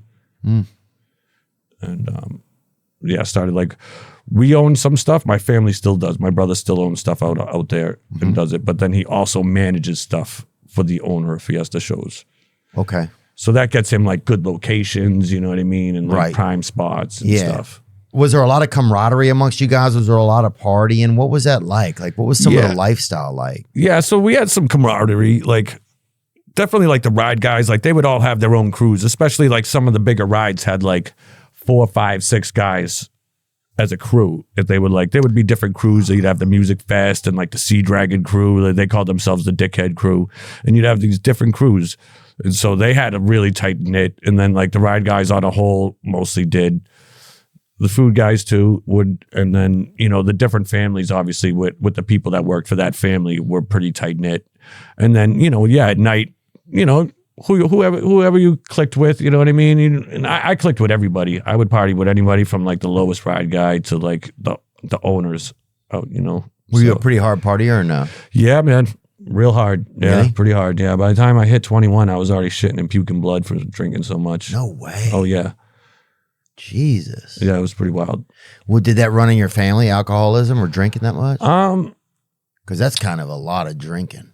Yeah, it's all like really like I didn't grow up. My dad, like my mom and dad got divorced when I was a year old, and so you know I had one foot in the carnival and another one in the city. I grew up in like a pretty inner city, like you know, it was, In New York? no, it was outside of Boston called Lawrence. Lawrence, Massachusetts. Yeah, Lawrence, Massachusetts. Wow. Huh. So it was like a lot of gang activity and stuff there. Oh, yeah, that's fun. So and like the carnival was like my escape in the summer. Yeah. Which isn't much of it. So it's like the carnival or the hood. Like which one do you want? Yeah. And Damn. so yeah, I drank a lot, partied hard. And would the parties get pretty crazy? Would shit get a little bit Yeah, weird man. out there? Yeah, it would be pretty crazy, especially when you go to these bigger towns. Because like you go to some of these towns, you know, and the girls are like, especially the lot lizards, you know, the ones that like they love the when the carnival comes to town because they ain't got nobody else. Like especially up in the sticks of Maine or something like that. Really? So you're saying there was a lot of like hookers almost that would come and Yeah. service the carnival workers? Yeah, not hookers, just like straight up hoes, I guess. Oh, Like, girls that didn't want money. Yeah, Girls that just wanted to party. yep. Oh, wow. You get carfuls of them sometimes. Really? Oh yeah. Oh, wow. I At- never thought of that. At like a fair, you know, at one of some of the big fairs, man, they would show up after you're already closed down and everything, and carfuls of chicks would show up looking to party. No. Yeah. Why did they know you guys had drugs or something? Yeah, they just were like, oh, the carnival's in town. Like, let's go meet the carnies, you know.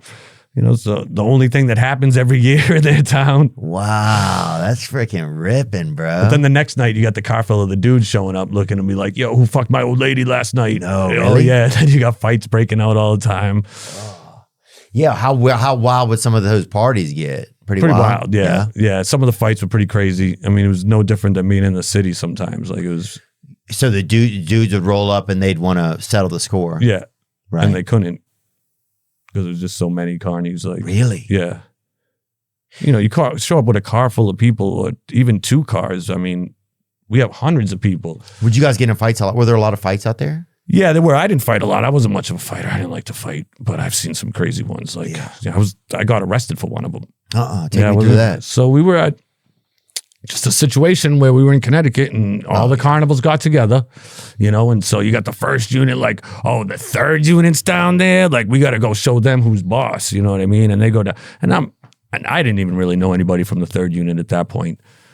And I was friends with a lot of the kids from the first unit. And I was on some dancing condoms maybe that night. Some paper, some acid. Oh, some LSD. Yeah. Praise God, baby. Yeah. And so there was a few of us on it. And so they came up and they were like, oh, we just got into a big fight down there, like down in Tent City and blah, blah, blah. And they're like, I was like, and a couple of the kids are like, what? No way. Like, let's go down there again and blah, blah, blah. Let's go. And so I'm tripping and I'm like, all right, let's see where this goes. And I just went to go see the action.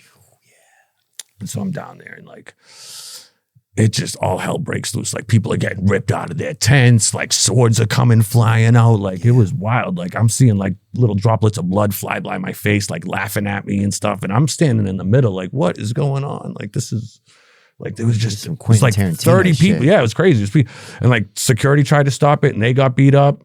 And so now they're all standing up against the fence, like ripped shirts and like holding on for dear life. They're like, we don't want no part of that. And the girls are screaming at them like, stop this, help, go stop the fight, go stop the fight. And they're like, the cops are on their way, don't worry about it. Like we don't want nothing more to do with it. So Stadies showed up And I left, and the cops were out there looking around or whatever, and there was some people, and I didn't really think much of it because I wasn't involved. I was there, but I wasn't involved. I wasn't fighting. Yeah. And so I was just like, I'm not too worried about it. I'm gonna go walk around and see what's up. Yeah. And as soon as I went out there, a cop's like, get on your knees. He comes running up to me with a can of Really? mace. Why he's trying to get a BJ? Huh? I guess. I don't know. He comes running at me like with mace. With mace. Oh my Jesus Christ! I'm like, what is There's a lot going of on? Gay cops now too. And so I'm tripping. So I'm like, oh God, damn, dude. I'm like, yeah, whatever you want. bro. One time what happened? Bro, they take you to jail? They maced you? Yeah, no, they didn't mace me, but they did take me to jail. They did. Yeah. And you showed up in jail. Were you still tripping? You started Oh to come yeah, down? yeah. I was tripping pretty hard. I remember I was like standing in the hallway, and a few of my friends got arrested, and a bunch of the kids from the other side that got beat up got arrested. Oh yeah. And I'm in the hallway, and there was like, I remember there being like this textured wall, and I couldn't stare at it. I was just like, it was going crazy at me. And so I turn away, and the cop's just like, put your fucking face against the wall. He's spitting on me and like, get it. Yeah, like at a Guar concert or something. Yeah, I was like, wow, okay, worse than Gore. Oh. And so I faced the wall, and they brought me into the cell and whatever. I bonded out the next day. I had a hitchhike back to the carnival. No. Oh yeah, as soon as I get back to the and they put me in a cell with one of the kids that got beat up. And so my friends are in another cell. I'm in the cell with them, and I'm still tripping, and I'm just like yelling fresh fish, and like I'm just kind of being out of my mind. And Who were you yelling that at? Yourself? No, the cops. Oh, the cops, huh? I think. Or maybe it was the kid that got beat up. Because I think people yell that at you if you're the fresh one. Yeah, I know. But you were like, I'm going to beat him it. to the punch. I'm going to yell it. Yeah. Oh, I like that. And they decided to keep me in there for a while because everybody got bonded out. They let everybody leave, and I'm still in there. And then they went to lunch, the cops, and I'm like, "What is going on?" I'm like, they were gone for an hour and a half or so, and then they come back, and I finally had calmed down. Wow. And I was already bonded, but they kept me in the cell for an extra couple hours. They finally let me out, hitchhiked back to the carnival. Because of the whole scene, it was on the news. I got fired that day and had to pack up my house trailer and hit the road. Damn. Yeah. That's wild, man. It was pretty crazy. So, but I got back home, and my mom was doing an event that weekend, so I just jumped on with one of her events and just went right back to work. Were your parents, were they always were they working at carnivals as well? Yeah, so my dad was he at the one that happened? He might have been there. He might have been at another one. What was he doing at the carnivals? So my dad was, he managed food and games. Okay. So you're just running around doing that? Yeah, he was an old man by then, by the time I was around. He was 50 when he had me. Oh, okay. So by the time I was like working 15, 16, he was already almost pushing 70, you know? Yeah. And he looked like an old Italian mafia, like, dude, like he'd cap like this with his cane, like, what are you guys doing over here? Get to work, hitting his cane at you. Like, come on. Like Colonel Parker? He was a good dude. Miss your dad. What was what's some of the wildest, like, was there some pretty good, like, sex activity going on out there? Because everybody always thinks, I think there's this vibe you think about, like, carnies, like the ride shut down and then the party starts. You know? Yeah. Like, I think that's what the energy you feel like happens, you know? Yeah, like I said, you get those car full of girls show up. Oh, Like, yeah. one of those girls that showed up, the head ho tattoo I was telling you about, that was one of the girls that, she wasn't even an employee. She was one of the girls that showed up looking to party. It said bust a nut on me? No, and this one said head ho. Head ho on it. Yeah. Wow. Yeah. Just the advertising that they have, that's wild to me.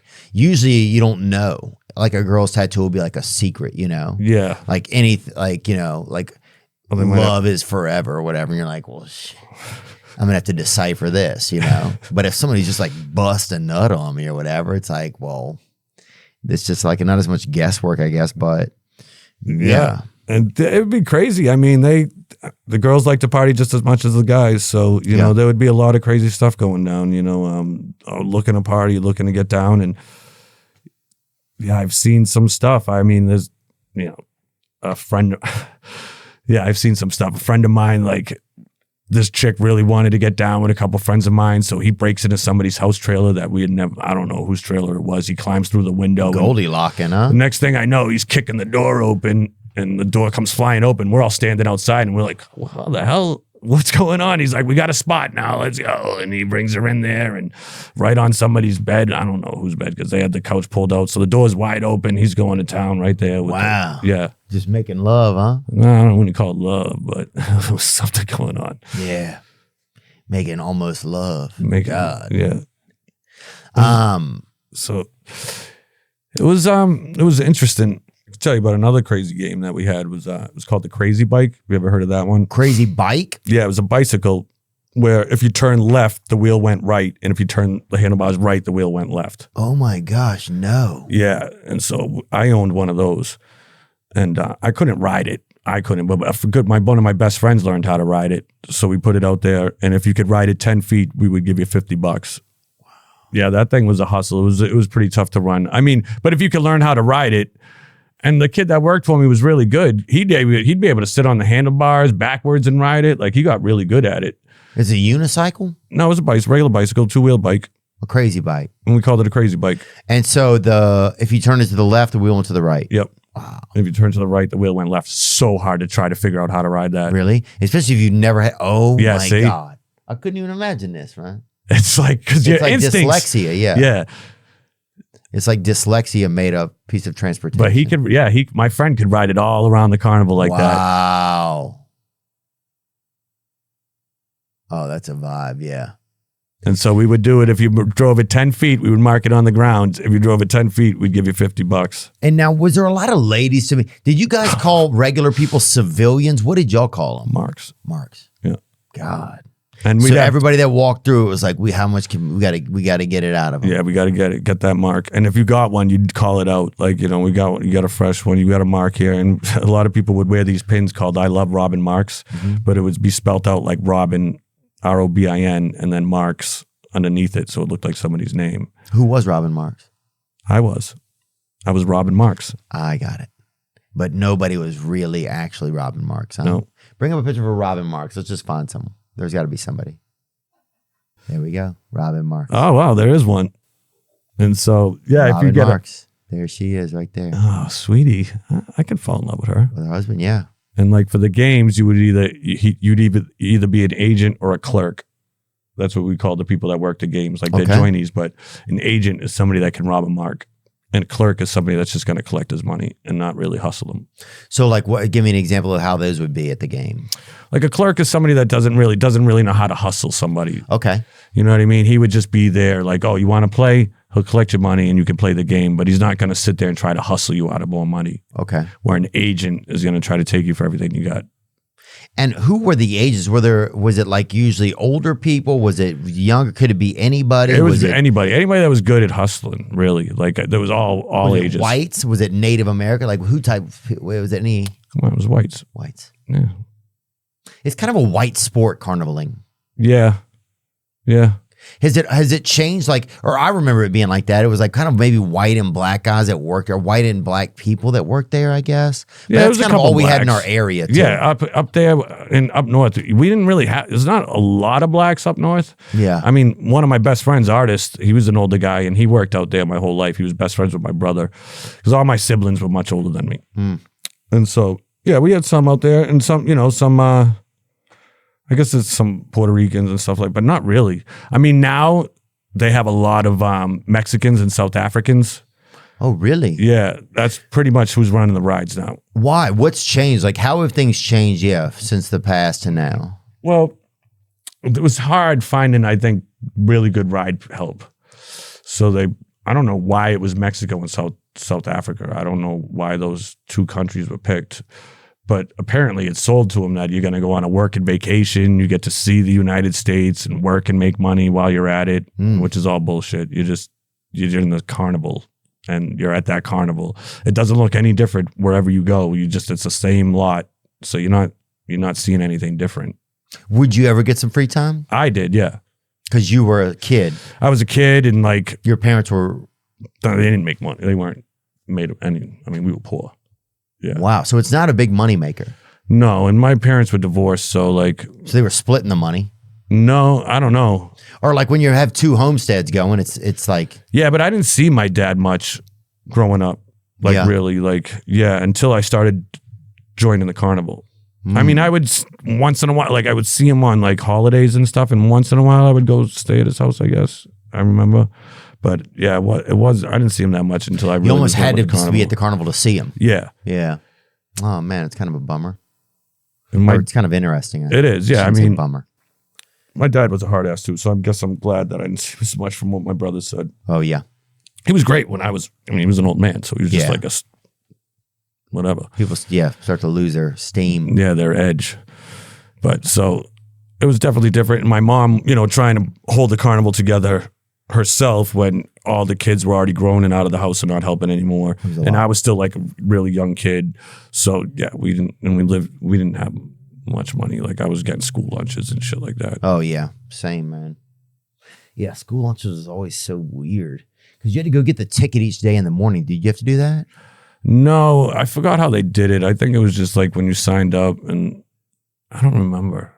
We had to go get the free ticket each day, so it'd be like kind of embarrassing, I felt like. It was embarrassing. I remember that because I think it was by name or something like that, or a separate line, or Yeah, separate line. I remember you'd have to go to get the free ticket from the lady and it had a Y on it. Yeah, And if you paid ticket, it had an X on it. yeah, And I remember, we had to get the free ticket. I forgot about that, man. yeah. Yeah, I'm not saying like I'm ashamed of it or anything, but I remember feeling at the time like, At the time, yeah, you feel you were ashamed. trying to just like pretend you weren't getting that one. You're like, Yeah. I don't know why they have me on this list. That's strange. Yeah, you're there. Yeah. Really, it happens every day. Sure. God, they must have make some poor. Whoever's making these lists is just confused, huh? A lot of times people look at the carnival as a sad that, like, I think it got that rap over the years in a way that it just like was a negative. What are some positives about it? Because I also loved there was something like you almost felt like you were in the big city in a way because there was these lights going on and there was, people would come that you didn't normally get to see because there were kids that went to different schools, and that if they didn't go to your school, then maybe you'd see them there.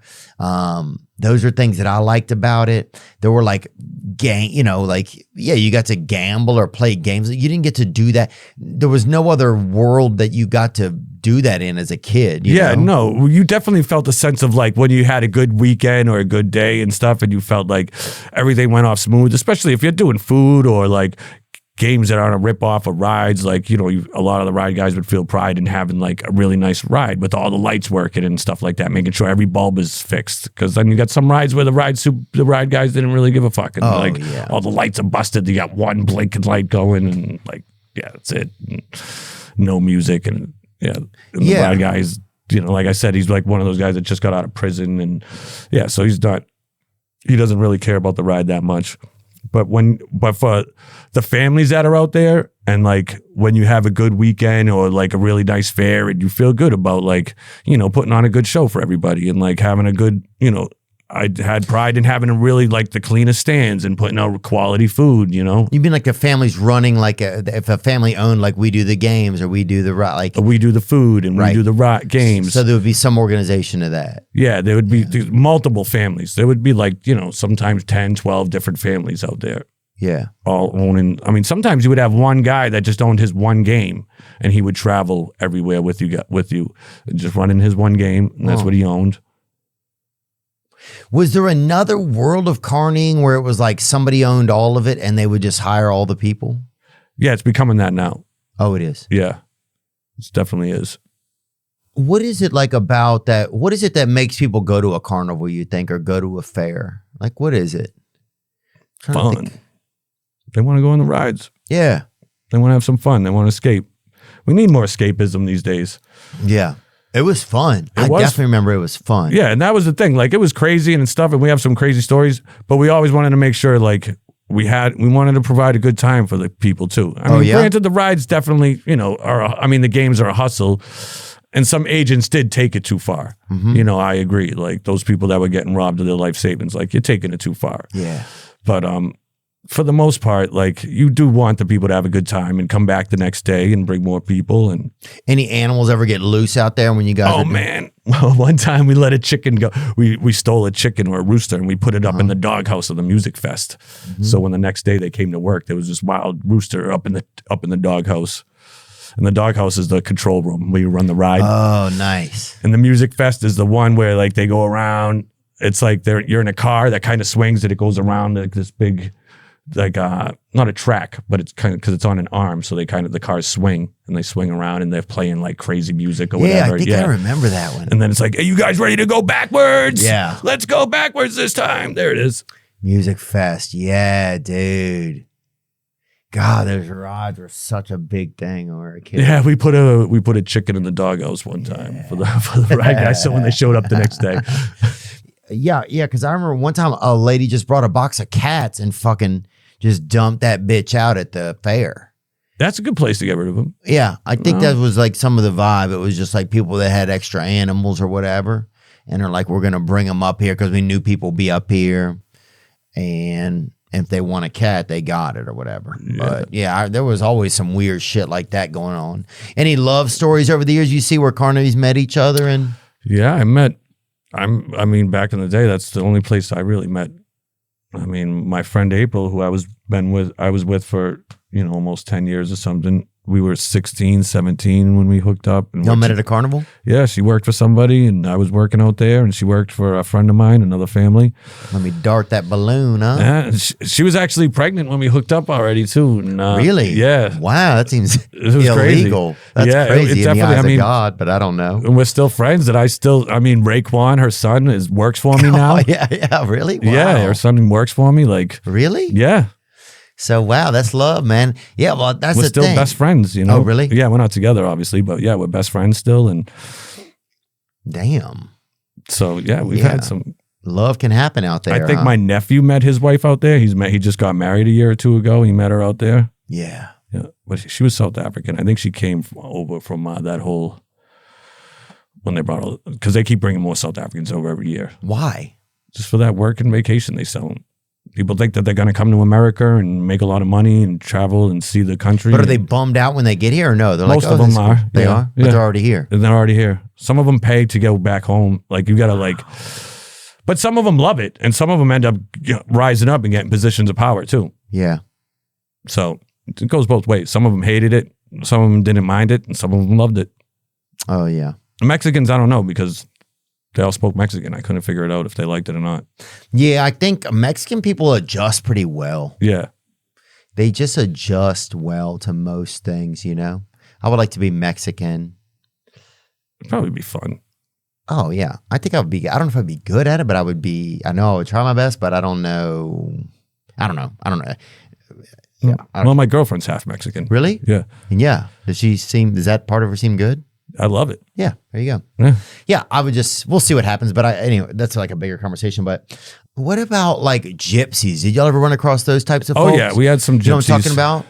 Yeah, man. We had some that did like the psychic readings and stuff like that. Yeah. Yeah. And they traveled. A lot of mushes out there. Yeah, we didn't see them much. Really? They were gypsies. So but they were travelers. They were travelers. Like, because normally, like, if you wanted to do the big fairs, you would have to if you were a gypsy that just wanted to come in and do it, like in us family or different families that were out there, they would make you do the spring season with them, and you had to do all the shit spots if you wanted to get the good spots. You know what I mean? Oh yeah, it's just like comedy. Yeah. So, but I don't know how the gypsies got away with it. Maybe just because. Like, what do you mean he got away with it? They would do what? They wouldn't have to do the shit spots.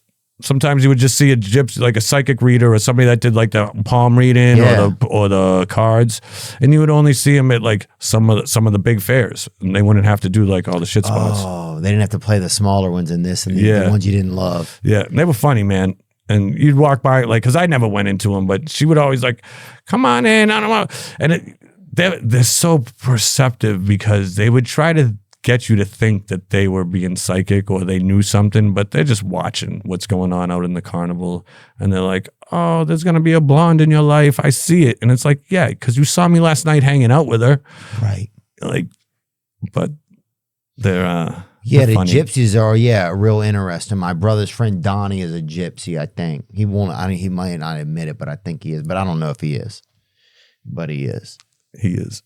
But I wouldn't mind being a gypsy. I don't know much about it. I just wish I knew more about it. I like kind of simple, I like kind of like jewelry or whatever. And sometimes. I don't like a lot. I mean, They're so secretive. They're like gypsies are unique. They're very unique. Yeah. They're like you don't know what's going on. No, with them. you They're never like know. Navy SEALs, but of like complete bullshit. You don't know what they're thinking, what they do, like if they're being serious or not. If like they're telling you honest. Yeah, you don't know. They just say stuff and they have their own language. Yo, they do. Yeah, it's pretty. He's like fascinating. spizi Kizarni. I can't even speak it right. Really? Is that Pig Latin? Carney.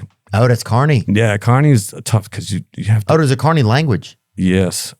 Really? Yeah. Like, what do you? He's tell me like about he's this? Spizik. Oh, it's like a Pig Latin kind Yeah, you put EEZ before every vowel, Oh my so it gets tough. Geezod. EEZ. Yeah. Oh my Geezod. Gizad. It would be Gizad. Oh my Geezod. So O would be Ezo Mizai Gizad. Oh my God. Ezo Mizai Gizad. Wow. Bezod. You put Ezod above. EEZ before every vowel. So God would be Gizad. Okay. Bezust. Ezon. What was the, what did the lady say? Bezust. Eza. Oh yeah. Neezut. Bezust. Ezon. Meezies. Yeah, Mizi. Busting that on, man. That's a. So, how do you shut the carnival down and move it to the next place? What's that like? What's the breakdown like in the setup? When you close at night, you wait for the big gondola wheel to close down. That's how you know you're closed. What is the big gondola wheel? The big Ferris wheel, the giant Ferris Ferris wheel. You wait for the lights to go off, and that means you close. That's when you know it's time to close. And you close down, and depending on what you ran, games were really easy to tear down. You know, the hardest thing was putting on the hitch after they took your game away, because the hitches come off that pull the trailer, that you pull the trailer by. Mm-hmm. You got to take those off so you can put all the games butt them up to each other, make the midway. Wait, hold on. When you say make the midway, what do you mean? And you put them into the truck? When you put, when you go on to the midway is like where all the games and the food are. They're all able to butt up against each other flat because you take the hitch off where that goes onto that you hook the truck up to. You back the truck up to the hitch. Oh, yeah. And so that comes off. And that's probably the hardest part of like tearing down a game. Okay. Is taking that on and off. And how do y'all travel it all out there? How does it all move out? So it's up to each family. They usually have trucks that pull their stuff, and somebody that works for them usually will be a driver or two. They might have a couple drivers, or you might hire a trucking company to come in and pull your stuff. The carnival, the carnival itself, they own big trucks that pull their stuff, and they also hire people out too, depending on how fast you got to get the stuff over the road, how far it is, if you can make multiple trips or not. Because sometimes if you're only going 50, 60 miles, you can make multiple trips, but if you're going a couple 100 miles, you might not want to make as many trips. Yeah. You don't have the time. Yeah. So you'll hire a trucking company to come in and take it. And I used to tear down rides and stuff too for extra money. So I would do like sometimes up to 5 rides a night. I'd tear down and set up. I would tear down 5 rides, go set up 5 rides. And, I'd make good extra money doing that. Yeah. It was cash. Yeah. So what do they pay, an extra $50 to help tear down a ride or something? Yeah. Wow. So you do 4 or 5 a night, make an extra make couple $100. That's great. Yeah. And so like the stand I have now, like even back then at the carnival, we had a wooden frame. Like towards the end, I was in charge of the food stands for my brother and my father. Mm-hmm. And we had the wood frame sausage stands that had the counters that came along the side that you could sit at the counters and like watch them cook and stuff like that. I don't know if you had them down here or not, but that's what I have now. That's what I use out at the festivals too. Okay. And that's a lot of work because everything has to come out of the truck. The grills, the fryer-laters, the fridges, like everything comes out. How would they move the big rides? How do they get those to the next town or whatever? Yeah, big truck. You tear it down, and most of them, they fold down pretty small. Like a lot of them, do they fold onto a semi or just onto a trailer? Onto a semi-trailer. It's a trailer, yeah. It's got wheels under it. Right. Some of them are ground. We call the other ones that aren't on a trailer ground mounts. Okay. So they'll have a trailer for it, but everything has to come off the trailer and set up on the ground. Okay. But then some are on the trailer itself, and the trailer just unfolds like a transformer. How hard is it to break down a whole carnival? Does it take a whole day, or they get it done in a matter of? It depends. I mean, you could get it done fairly fast. Sometimes you can have everything done in like a good 6 hours or so. Wow, really? Mm-hmm. And do they travel at night usually, or when does it happen? Yeah. Yeah, because you usually close Sunday nights, and so you're done depending on how late you close. Sometimes you'll close early. Some Sundays though, they do the bracelets where you buy a bracelet and you could ride all the rides all day and night. Yeah. And so when they do that, and if you're making money, you stay open later because you don't want to close on people is what we call it. Oh yeah, if there's people still there, huh? Yeah. There was one other game we used to play where you would like put the money and it would you would pay and get these thing of coins and you put the coins in and it would push. Called the splashdown is one of the ones we called it. Yeah, it would move the coins forward and sometimes it would push a little like an actual quarter would be on top of them. It would push a quarter off or $1. We used quarters in ours. Oh, you do? Yeah. There was sometimes, depending on the state, sometimes you had to use coins. Sometimes you could use quarters. In Maine, you can use quarters. Yeah. And so, but those are a hustle too. Are they? Yeah, because there's a couple different ways they hustled it. Sometimes there would be something under the quarters of the coins. There's like this triangle right at the front of the lip. Mm-hmm. So when they're pushing, they push sideways. And if you want to see on the sides, there's the splashdowns. On the sides, did you notice before that there's an out of bounds? So the coins can push into the out of bounds. So you would put a lot of weight in the middle so that instead of pushing forward, it would push to the side. Yeah, because they could fall off to the side. Yeah. And if they fell off in the middle, you got it. You got it. Right. But if they fall to the sides, the house gets it. Yeah, that was it right is. there. And so the more weight you put in the front, the more it's going to push to the sides. Damn. Sometimes people would glue that shit down. Nuh-uh. Oh, yeah. Oh, God. You know what it taught you, though? It taught you about loss, man. It taught you that life is going to you're probably going to lose. Yeah. You know? And you're probably going to knock somebody up. Yeah. It just taught me that everything is a fucking hustle, man. Yeah. Everything in life, whether it's your HVAC guy, whether it's your teacher at high school. Yeah, whether it's your second fucking wiener. Yeah, it's a fucking hustle. Life's a hustle, dude. Because, life's a hustle, man. That was another thing. Speaking of his wiener, that was the way he made money. You were asking how, like, I knew he used it. He used to make these pamphlets and he'd sell those things to everybody because he was tired of answering all those questions if his penis worked or not. How really? Like his hygiene and stuff like that. The Great Lentini, you mean? Yeah, the Great Lentini. So I'd love to get a hold of one of those. Wow, that'd be fascinating if you had that pamphlet. Bring that up one more time. I want to look at him as we close out here. My dad had 3 nipples. Did he really? Yep. Wow. An extra nipple right down here. That's like a third leg. It's kind of like a third. It's like, it seems like it's the same genetics, you know? Yeah, I was kind of wondering that if it was because of the gene type thing. Frank Lentini, for as long as I can remember. Sideshow attractions. Let's look at 2 more of them before we go. Mirandajo, the invulnerable man. Mirandajo was born in Rotterdam in the Netherlands in 1912. Miran was famous for piercing his body with sharp objects and suffering no pain or even bleeding as a result. He also had boiling water hurled at him and survived being shot in the head multiple times. Miran was not affiliated with any one sideshow act or circus, but the idea of being a human pincushion was one that was popular in that industry. Wow, so he would put pins right through himself. He was the real article. Wow, that's pretty crazy. I think I remember hearing about him. Really? Like when I was researching my uncle there, I remember seeing, and the Elastic Man too. There was a guy that maybe that was him that could like stretch his skin really crazy. Mirandajo. Maybe it was him. While he would perform, he would also preach and say that his abilities were the result of God showing those he performed for that there was something better out there. While he preached, he would also condemn the idea of materialism. So he kind of had a message with what he was doing. Interesting, man. Mitch, man, nice to meet a carny, bro. Nice to meet a guy that's been through it and able to come here and share a little bit of what the world and universe is like. Yeah, it's been quite a ride, man. It's definitely been interesting, and I wouldn't change it for the world. It's taught me a lot, and it got me. Yeah, it got me. I mean, it's where I am today. It got me here to meet you. Yeah, it got me here to meet you. And I'm the job I have now, like selling food out there, is they treat me like a rock star out there, and I'm not gonna lie, like they really do. And I have to give a shout out to all my nieces and nephews out there in the world that really like support me and take care of me, and out there, like they really love Uncle Mitch's Munchies, home of the turtle dick sandwich. Really? Yep. And it's real meat? Yeah, turtle dick sandwich. There's only 2 places in the country that could sell it. Oh, wow. Yep.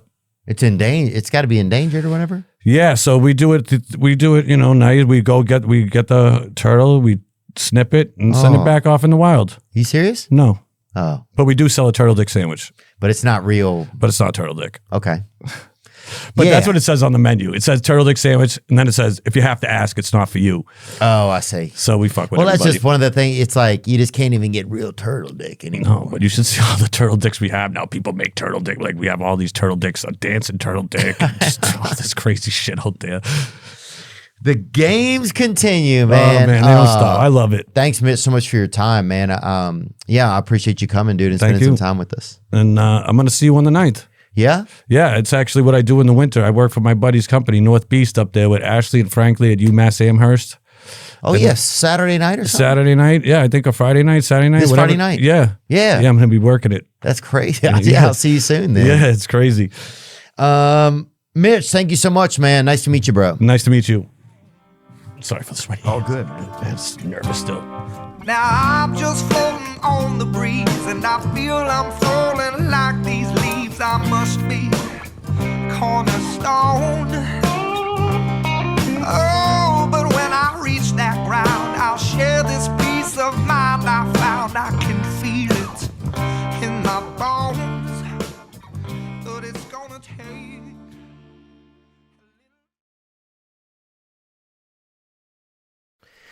All right, chicken cat. Chicken cat.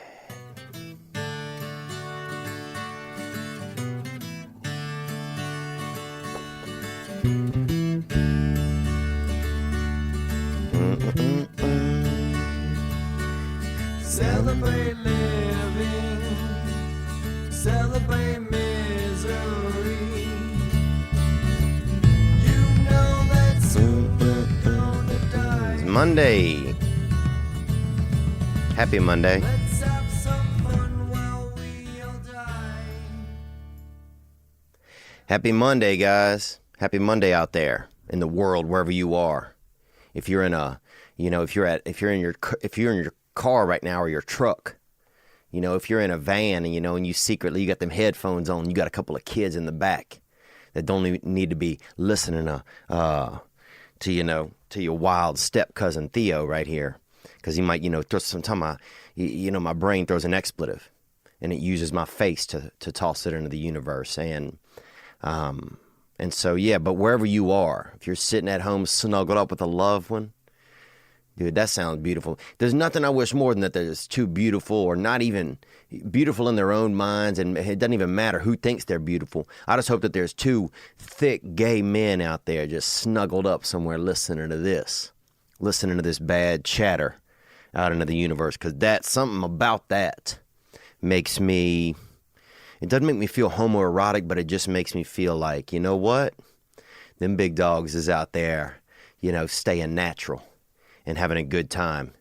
And, and we're not, they're not listening to a guy because, he's maybe different than them. And I think about that. But wherever you are, if you're listening to this today, I appreciate you being here with me. Happy Monday, January 15, the year 2017 in time, as far as we know. And dude, I have the game on right now, and I paused it. I have the Saints versus the Minnesota Vikings, and I'm home alone. It got to the point I was like, I got to do this podcast because I got to drive to Brea and do a show. I got to leave in about an hour and 15 minutes or something. So I'm like, I can't watch anymore right now. And I was so amped up. I'm like, what's going to happen? Because the Vikings made a field goal, and then the Saints made a field goal. And so then the Saints were in the lead, but the Vikings were getting the ball back 25 seconds, not a lot of time. But I was like, I just got to pause it. Because if I watched and the Saints lost, I would be really upset or bummed out. So I didn't want to have that natural bum, that free bum, bouncing all, inside of my walls. So here I am, and it's paused. I can see in the background, it's just like a picture of the sidelines on the TV screen, and it's paused. So I'm going to have to get into that later on. Thank you guys for joining us. I want to thank everybody that came out in Brea this weekend, and I want to apologize for anybody that came to the Saturday Night Late Show. Things just got out of hand, not with me, really just in the audience. There was a lot of people being loud. Some people was upped up. Some people were snickered up on that dust, and it just, I think it ruined some of the show. And the staff, and I love the staff that works there, but they didn't do a good job of holding it down. There was no real mediation of the room. And I just want to apologize to anybody that came out to that Saturday late show. And if I'm heading back there in the future, and you want to come see a show, hit me up and I'll see if I can help out with some tickets, because I feel bad about that. Because you guys didn't get the best show. Because there was just these, some people were chirping and, I don't know what they were doing, taking each other's pulses or just being just wild. But anyhow, I appreciate if you did come out, and I had a nice weekend in Brea, man. A lot of cool people came out, so I was grateful to everybody that came through. What's going on, man? I got this coffee. Dude, my buddy sent me this coffee for Christmas, and this isn't an ad.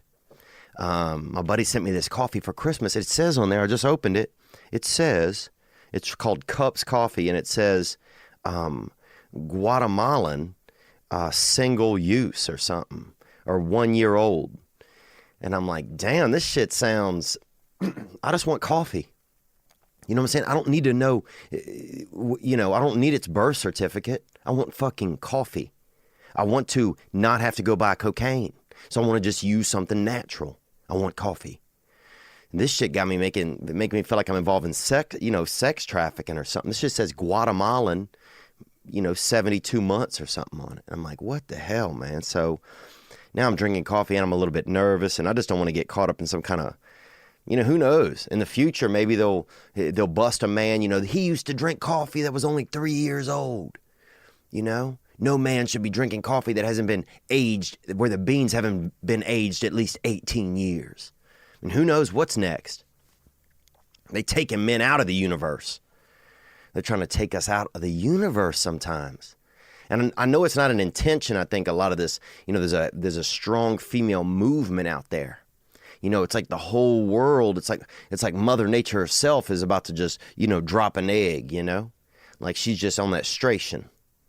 And she's about to just drop an egg, and I don't even know where that egg would just pop out of the earth, I guess, just come rolling out of maybe out of the San Andreas Fault. That egg might end up out there in South Riverside or out towards Anaheim. Who knows? But I feel like Mother Nature's she's on that, she's on them tumbles. She's got them belly tumbles, and she wants pickles and chocolate because she's having, she's going through some things. And sometimes it has to happen for things to even out, but damn, they taking everybody's getting called out for being wild and for being too much. Aziz Ansari just got, there was a thing on the internet today. And, the thing is, when first time I read something now, the first thing I think is this true? Who's citing these sources? Are there any real sources? The website or the thing was called babe.net or something was the company that was saying this. I never heard of them. I never heard of them in my life. So, but the allegations that were out there were just that he was on a date with a girl. He invited her over. He was trying to be nasty and be naughty with her. Or he's trying to be, it seemed like he was being aggressive from this girl's take. And I'm not discounting what she said. I have no clue. There hasn't been, there's no trial or anything here. It doesn't seem like. So that's the strange thing. Like, I don't know, is he being accused of a crime? If that's the case, do you take it to authorities, or are you just making it aware and using his name? So I guess some of the movement, the Me Too, if it's part of the Me Too movement, is a bit, or Time's Up, I think they changed it now to Time's Up, is a little confusing to me in that regard, because I don't know what's, is it just awareness? You're using somebody's name. Do they get to say what they thought happened that evening? And I guess he will if he wants to rebuttal it. But it's also, people's perspectives of what's going on when something's going on can be different.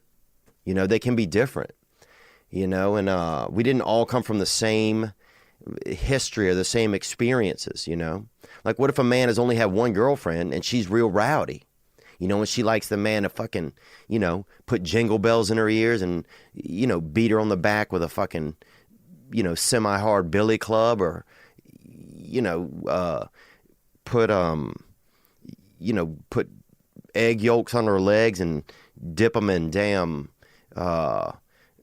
planko toast chips and fuck or something like that. Who knows? And then you show up at a girl's, then you show up on a date and you got a sack of straight up, toast crumbs and a deep fryer and a couple of Jingle Bells, a couple of JBs, and you're ready to rock out. It's like, it's just people's perspectives going into, their history has so much to do with it. But maybe she was just scared, and that's all that matters.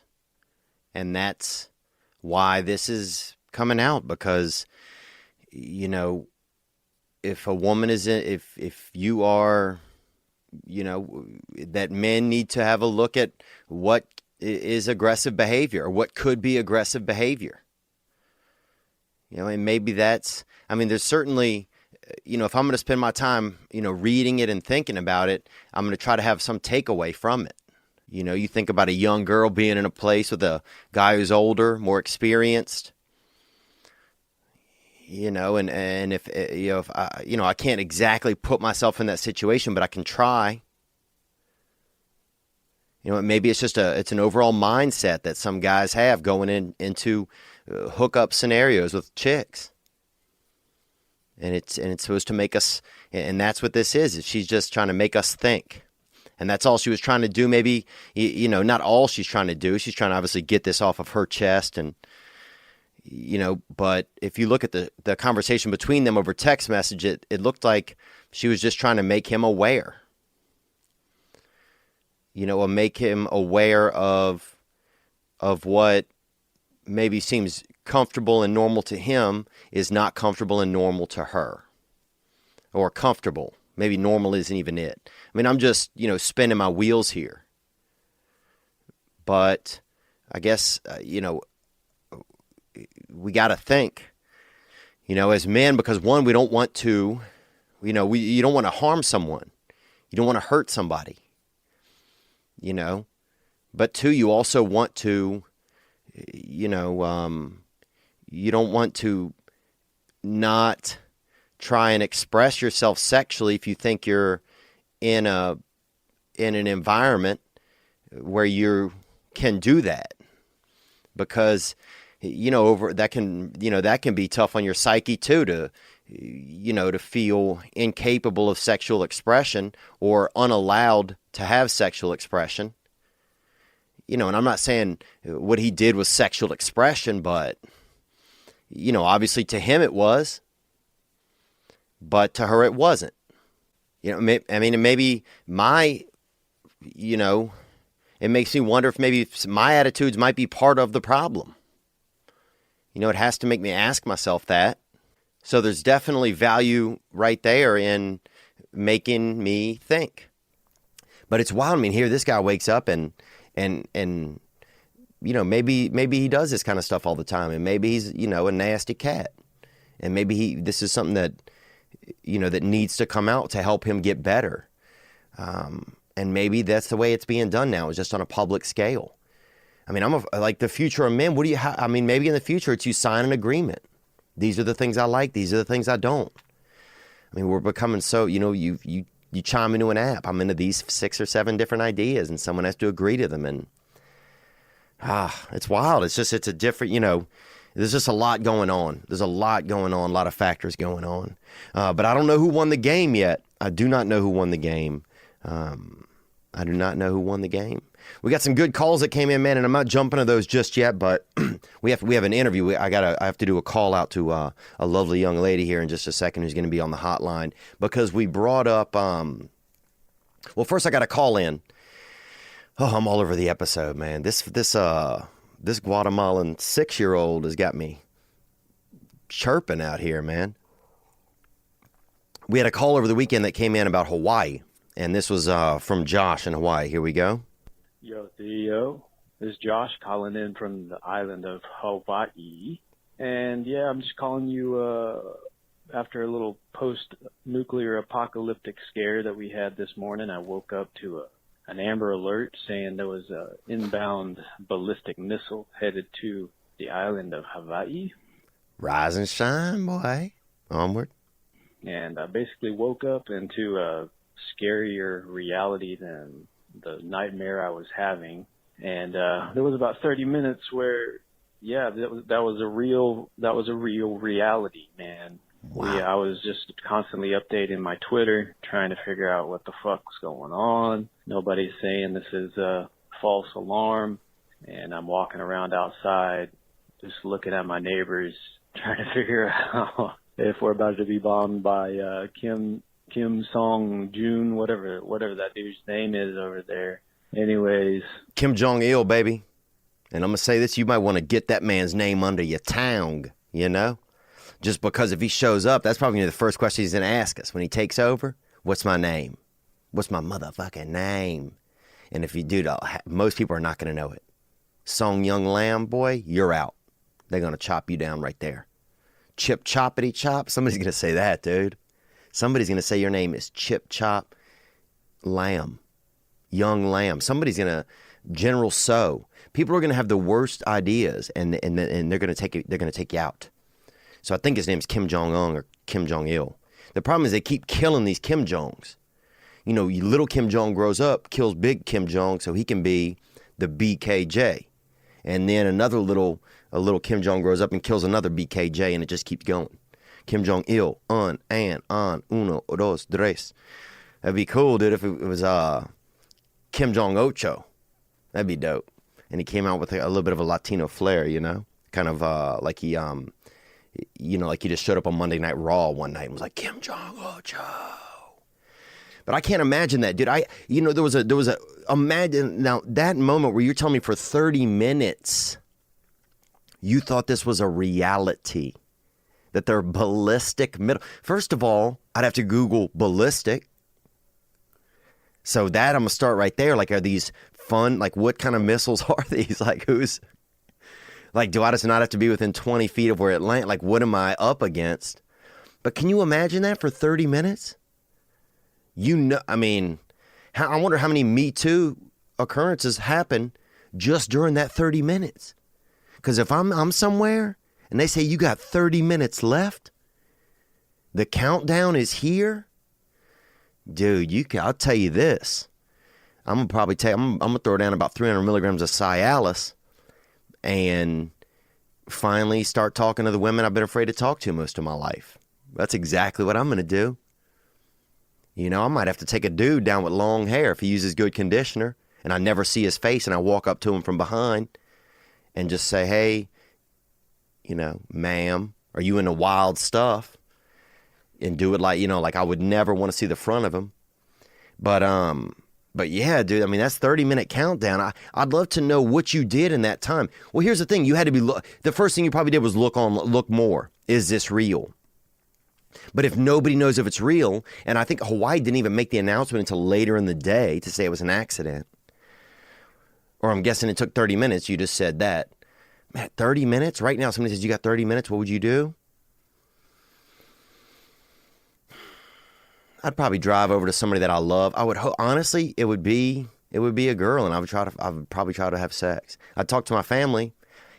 You know what? I would have my family on speakerphone, talking to them, and then quietly trying to have sex with a girl who also wanted to have sex with me. So I'd be trying to fuck quietly so that my family didn't know that was going on. And so me and the girl could both enjoy each other's company, but at the same time trying to get my I love yous in, She's like, did you just come on my back? I'm like, no, that's tears. Those are tears. I'm talking to my family. This is a really sad 20 minutes right there. This is a really sad time we're going through because the world is ending. Sorry, that's a little vulgar, man. I don't usually get that vulgar, but I think it's this coffee, man. And it's the game, it's the excitement. And also I think, man, and I appreciate that call, Josh. And if there are things going on in the world and you are a live reporter on the scene of something, it could be anything. It could be a drug deal. It could be a, post-coitus with you and your mate.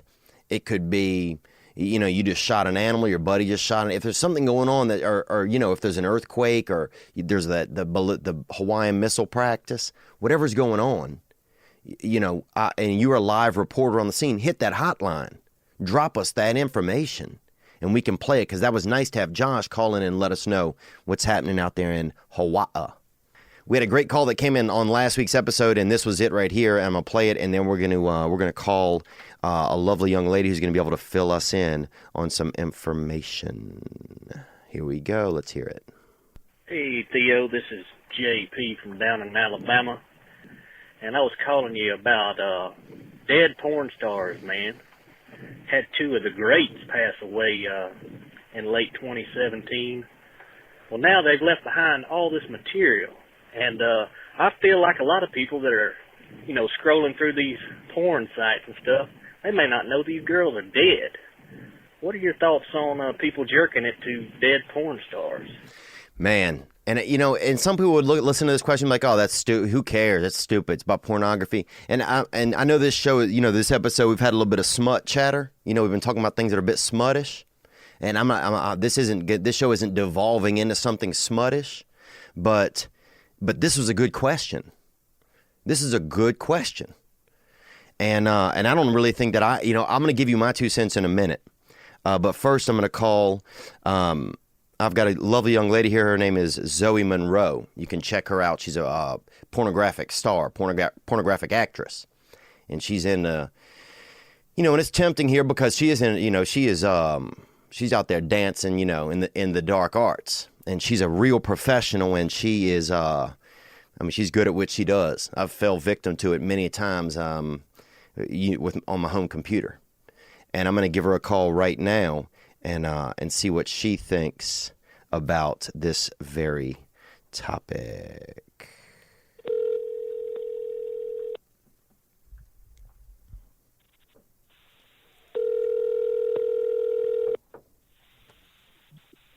Hello.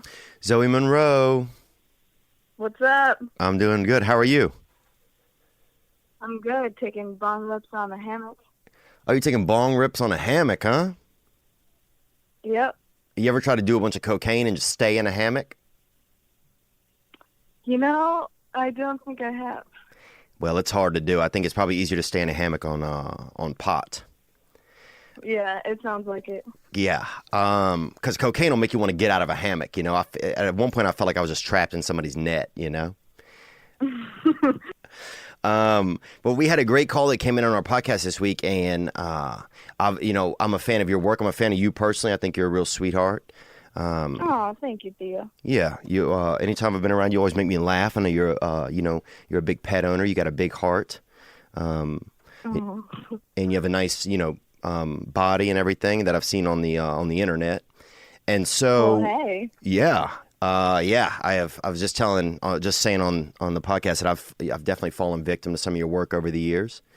So that's what I like to hear. Yeah. Thank you very much.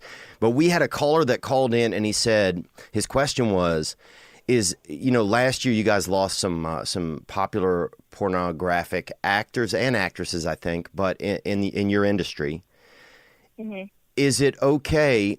Or what are your thoughts on people masturbating and not knowing if these actors and actresses are dead? Well, we do what we do to be fantasies. And, like comedians do what they do. You want to make people laugh and you want to have fun. Well, we want to fulfill everybody's fantasies while fulfilling our fantasies and having a lot of sex and fun while we do it. So why not have these stars live on through our fantasies? As long as you're paying for it. Right. Okay, so that's the biggest thing. As long as you're paying for it.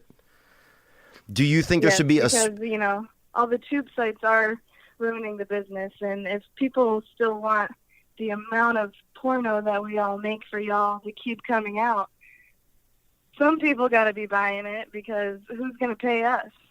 Right, that's a good point. So are there sites you recommend if people want to actually support the business that they go to? Yes, I recommend Elegant Angel.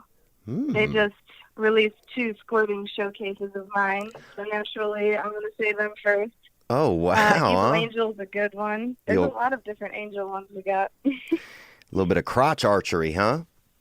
Yeah. Now, do you think there should be a special section on these sites where it should say that these are deceased, if this is where you want to come to see deceased pornographic actresses. I thought maybe it would be interesting if they had like an in memoriam at the end of say you're watching some porn, at the end, there's like, do you think that would turn people off? Like you're, spraying out. Next thing you know, it's like, Judy, was, left the earth in 2015. I wonder if that would that could kill some people's buzz. I can see how that would,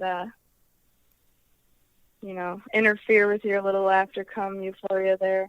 Yeah. So, I don't really know what the best way to have people find out if your favorite porn star has passed away or not. But that's a good question. I don't know if that's a good idea or not to have that.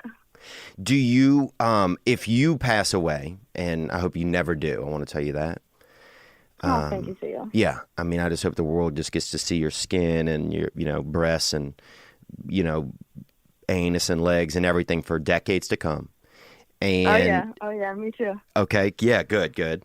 And but if you ever do you want men to still be jerking off to your material? I mean, that is why I do it. Yeah.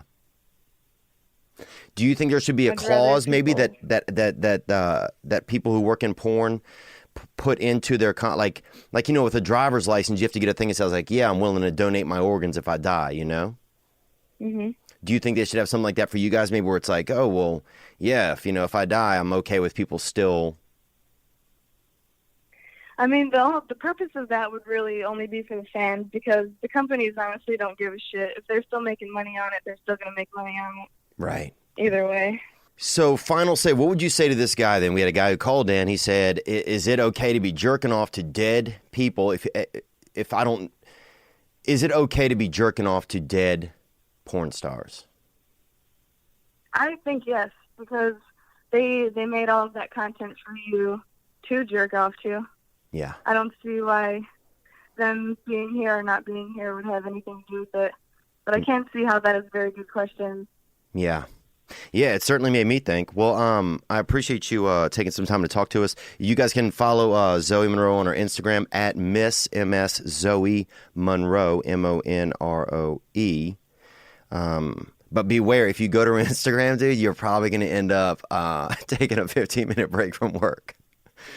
So one leads to the other, so I try to stay off your Instagram sometimes because, I just can't really control myself, so I just have issues when it comes to self-control. Hey, we all do. Yeah, it's true. I guess we all do. Well, I appreciate you discussing. Bonner City. I appreciate you discussing this with us, and thanks, Zoe. And you have to come on the podcast sometime. We'd love to have you. Yeah, I'd love to. Thanks for having me today. You bet. Have a good evening. Good luck with the hammock and the bong. Oh yeah. All right. Talk to you later. All right. Bye. So there you go. She says, that's what the material's made for. It's made to be out there. It's made for people to, get that jerk up and get that seed up. Now, I feel like there should be a thing at the end. It's like, would that be a turnoff though? You're squeezing and pleasing yourself, and just treating your wiener like a damn fucking near empty tube of toothpaste, and you trying to get that last pop. Because that's the thing. When I'm masturbating, it's like, at this point, when I was young, it would just be like, just get that thing to fire and just watch that thing fire. Part of me, and I always have thought I'd be good at archery, because part of me, the best thing about masturbation was that pop. Not even the feeling I would get, but just the joy of seeing that distance, seeing that hit, seeing that, that trebuchet, how far that boulder is going to go. Is it going to, just seeing what kind of, you're like, dang, that's going on inside of my body. I got that electricity coming out of my body. I got that, that's Satan's neutrons, and they're flying out of your freaking body and out of your nuts. And that was exciting to me. But then I do notice that as I get over time, I just want to get as much joy as I can before I, end up, spraying out. I try to get as much buildup of sheer joy before I end up, catching that pop. so it's kind of evolved a little bit as to what masturbation is for me. But I'll say this, though. I think that you should, now, as viewers, maybe we watch and do a little bit of, maybe you do something before. You light a candle. I got a candle lit right here, even just for this conversation, because I knew we was definitely going to be delving into the darks, into the dark arts. And so you light that candle, or maybe you do put some oranges out like they do in India. Sometimes they have a little picture of, Ganesh, the elephant, and a couple of oranges or little potpourris or something. You light up a couple of candles or throw some sage around the room if you know whoever you're going to masturbate to is deceased. Maybe you take it on that yourself as a person to have a little bit of, because I personally do think it's a little bit wild to be cracking on, some deceased footage of somebody. It's a good question, because here I am changing my mind mid-sentence. It's a good question, but I feel like for me, I would feel better, and I try to stay away from pornography. But for me, I would feel better if I didn't do it, if I did not do that, if I did not watch it at all. But I would then feel better if there was a in memoriam at the end. You spank, you're stacking skeet inside of your body and stacking and stacking and stacking and stacking, and you're watching, and then, at the end it says, Molly Tit Butt, or whatever her name was, whatever the girl's name was, Molly Butt, tits and butt ass or whatever, something sexier than that, obviously. Lopez, make her fancy, she was, alive from, 2000 to 2019.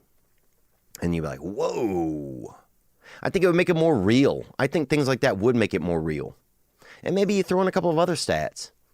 She liked to, the Fast and the Furious series. And she had a couple of bad tattoos that she was saving up money to get removed. Or something like that. Something that makes her a little bit more personal.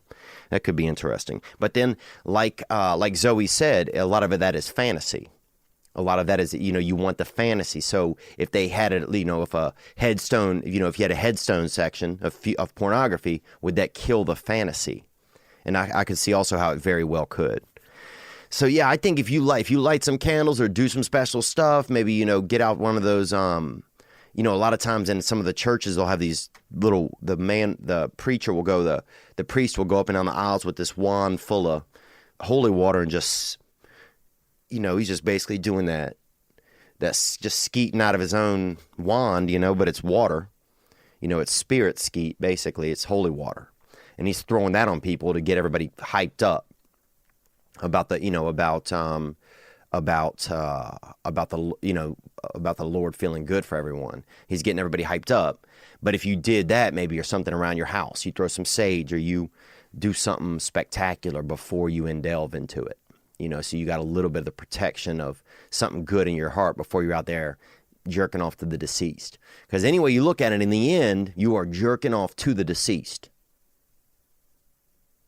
So that's one way to see it. Here's some other ways to see it. You guys had some calls that came in. Here we go.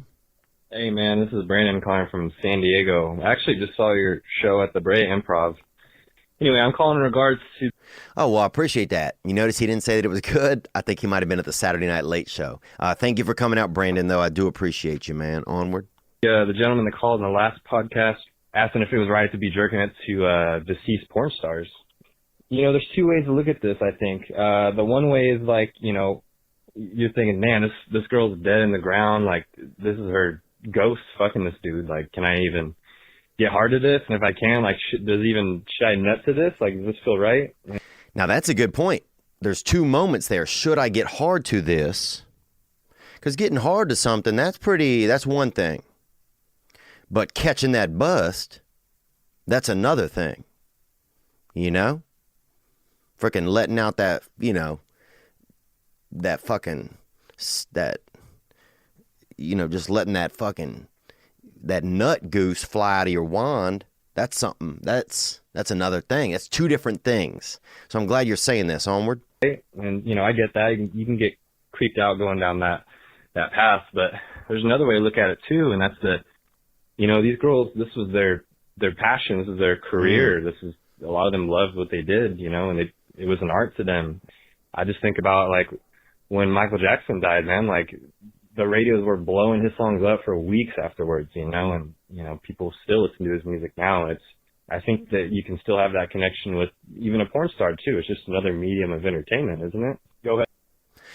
Yeah, that's a good point. I mean, it could be like the Mona Lisa. People still go see that. I mean, early pornography, when you think about it, is in all these books and the Rodin and all those, like, all these famous old painters, these, you know, Peter Paul Rubens, I think the man's name was. They would paint all these women and they would put them in these big, you know, it's usually kind of Rubenesque, sort of, you know, healthy, regular looking girls. And they would put them in these magazines. A lot of times they'd be laying in the woods or have like an apple near them or a couple of pieces of fruit or some, usually fruits or something like that. Or maybe sometimes there'd be a fox, I feel like, in the back, like a fox or maybe a little animal. But usually it was like them just laying there, you know, long, pretty hair. And that was early pornography. You know, that was it. And that is now considered collector's art. I mean, some of those paintings are worth, it's a baffling amount of money. But that, I mean, look, pornography is so popular, you would not believe it. Pornography had, the first videos you could watch online were pornography. Think about that. Now everything's video. The first ones you could watch online were pornography. Pornography has led the explosion and the dissemination. I don't think that's what the word is, but it's led, like, after the Bible was printed. You know, once the Bible was printed, after that, pictures of freaking ladies started milling around. You know, they'd have dudes walking 3 nights out into the desert to dig up a picture of old, you know, the original camel toe that they had hid out there to jerk off. And that's what was going on. You know, when the internet started and people were one of the first, the biggest catalogs of collected images, one of the first and biggest was pornography. People looking to jerk off. People want to look at the Constitution, make sure it was real, basically, just Xeroxes of it or whatever they could see online. And then there was huge catalogs of pornography. When the Berlin Wall fell, here's a fact for you. When the Berlin Wall fell, a lot of pornography could get out of there. People needed money. So you could buy, there were these like moguls, these pornography moguls who were buying, you know, for $100, they'd get 200 images of a sexy, you know, Polish girl or German girl. And then they would sell subscriptions to people online on some of these early sites. And they'd sell them for a ton of money. They were making so much money. It was crazy. But porn, I mean, the first thing they get, I bet you if you go back to hieroglyphics, I bet they got, the first thing you see is like a fire, a little bit of directions, maybe a recipe. Somebody drew like some wheat and plus, you know, a picture of some, you know, maybe a boar's hip or something, or a cut of vark or a fucking pheasant or a damn moose or something, you know, plus water pot equals, and then, you know, they draw pictures of people eating together. But if you walk down that cave and look probably behind a little bit of a rock or a few pictograms over, somebody sketched out some crotch or some cooter or some pornography. It's a huge business. It's heavy. It's big. It's a big thing. It might even start to behoove them to have a section that is, you know, epitaph porn or, you know, rest in porn. That could be a cute little section they could do. So I'm curious to see, as more and more porn stars die, how do they embrace this as an industry? You know, I wonder if they still get residuals off of that. I don't think they do. I think from everything that I know, a lot of these girls just get flat fees. I should have asked Zoe that. But man, if you've seen Zoe, boy, you got to get out there, boy. She's done. Man, I wish I could do. My butt cannot even do any of those tricks, and I'm grateful that it can't, but she really got, I mean, she's, man, make you get off the bus, boy, and walk out in the woods, dude. Man, make you get out there and be alone by yourself and Be by yourself. Okay, let's catch a couple more responses here. Well, here's one more we got. Hey, Theo. What's up, man? This is G from Phoenix.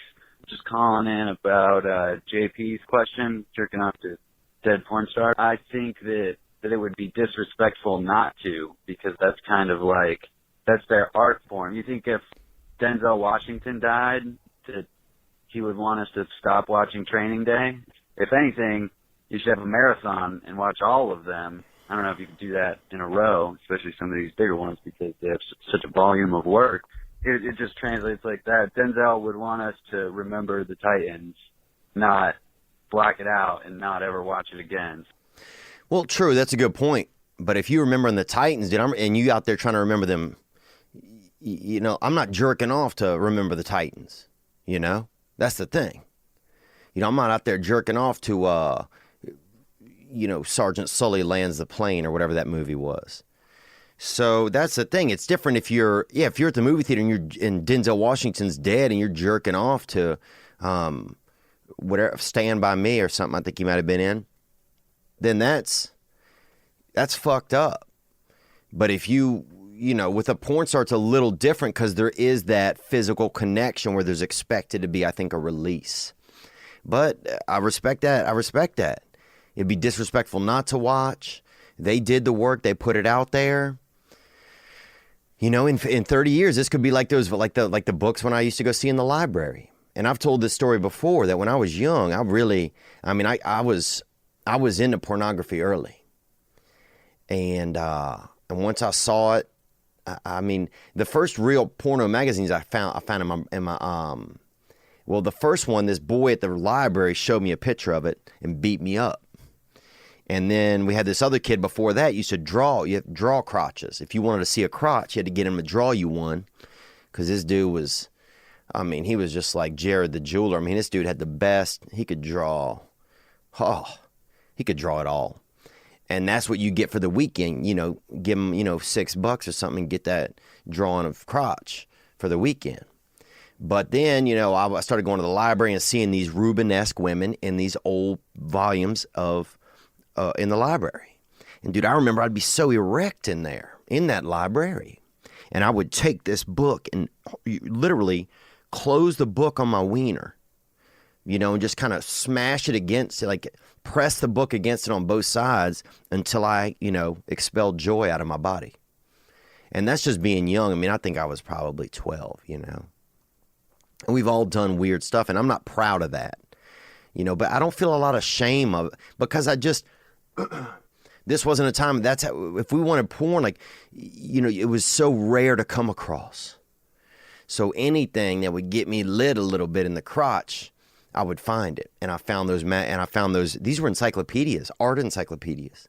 And they had pictures from Rodin and Peter Paul Rubens and some of these other artists. And I'd get in there and just look at the picture and then just close it up on my, because just that pressure on your rod at that time, at that youth, with that virility going through you, I mean, really brought you to the end of, it brought you to what you wanted. You know, it brought you to want to, you know, get that free ounce out of your body. But here we go. One more call right here, and this came in from Jennifer. Here we go. Hi, this is Jennifer, and there was a question about the porn star thing. I don't really think that it's wrong to masturbate to a porn star that's dead. I just think it's kind of like, it's artwork in its own way, I guess. I think if they cared, they would have wrote a will and said, when I die, take my shit offline. Hi, this is... Well, and there you go. Thank you, Jennifer. I appreciate that call. And I'm thinking about it more now as I'm even hearing it. Now when I hear a woman's voice say it right there, it puts it a little bit more, it makes it more real to me a little bit, you know, because the pornography that I watch is women. You know, I enjoy women's sex and man and woman sex together. You know, I enjoy heterosexual sex on the internet watching. That's why if I do watch, which I try not to watch anymore. That's what I watch. But if I, after hearing Jennifer's voice right there, it kind of, I don't know, in a weird way, it just made me have a little bit more not respect for women, but it made it more real all of a sudden. That just now, just in this moment of hearing her voice, talking about it, for me, and this won't be for anybody else, but I think that I would now, I want to know if they're deceased or not. I think that they should put a regulation on the porn websites. If someone is deceased, have a little headstone pop up in the beginning, or like have a a cross or a Star of David or a Hindu statue, whatever, or Muslims, whatever their religion was, have something, a 2-second homage to that. Maybe have or have the head, have the memoriam, Busty Barbara, 1998 to 2007. Have that bust up every now and then. Or is that old enough? Yeah, okay, good. Like have that pop up every now and then, so at least what's going on. But I would like that, and because otherwise I don't want to be out there busting nuts to, I don't want to be out there ejaculating to the deceased. And you know why? Because there's tons of women on the websites who are not deceased. And that sits better in my soul. So I think that these sites should have a little bit of respect and put the women into a special folder or a special, site box or whatever that says, the graveyard or whatever, so that then at least you can you can masturbate slower, or you can wear something nice while you masturbate, or you can have some regard for the fact you can light some candles. Like I said, you could do the sage, you could do whatever. You could have some regard for the fact that these women are no longer alive. Because I don't think when I get to the reckoning spot or whatever it is, when I get into that great big cliff in the air, and the spirit that's out there, the higher power, whatever it is, says jump, and that's when you find out if the big dog gonna catch you in his hand, or the big woman, whoever it is, or are they gonna let you fall down into the smithereens, and a dragon is just gonna fucking eat your legs off while you're falling through the air? I don't want that to be another anvil that's weighing down in my body, deep in my soul, that I was making free ones to the deceased. I don't want it. And simply because there's enough work out there where I don't need it. So I'll take that right there. What else? I want to talk about the game, dude. I still don't know who won. I could easily see that Minnesota completed 2 passes and got in field goal range. I could easily see that. What else? Right here, I'm going to check in. That's it, man. I had some more stuff I wanted to get into, but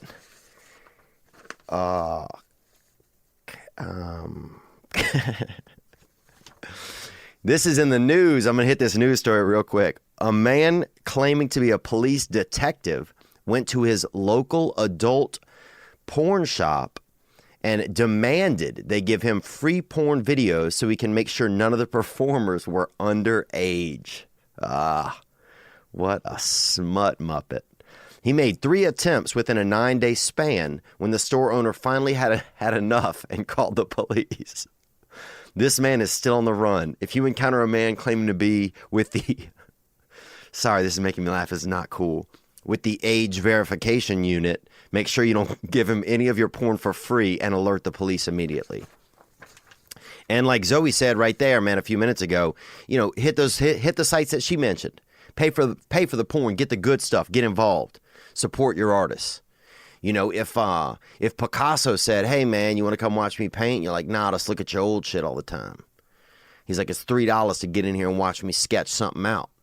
Would you go watch him, bust a fucking series of color nuts out of his hand and imagination? Would you go watch him paint and make something? You might. Instead of just looking at his old shit. So support that. Support that.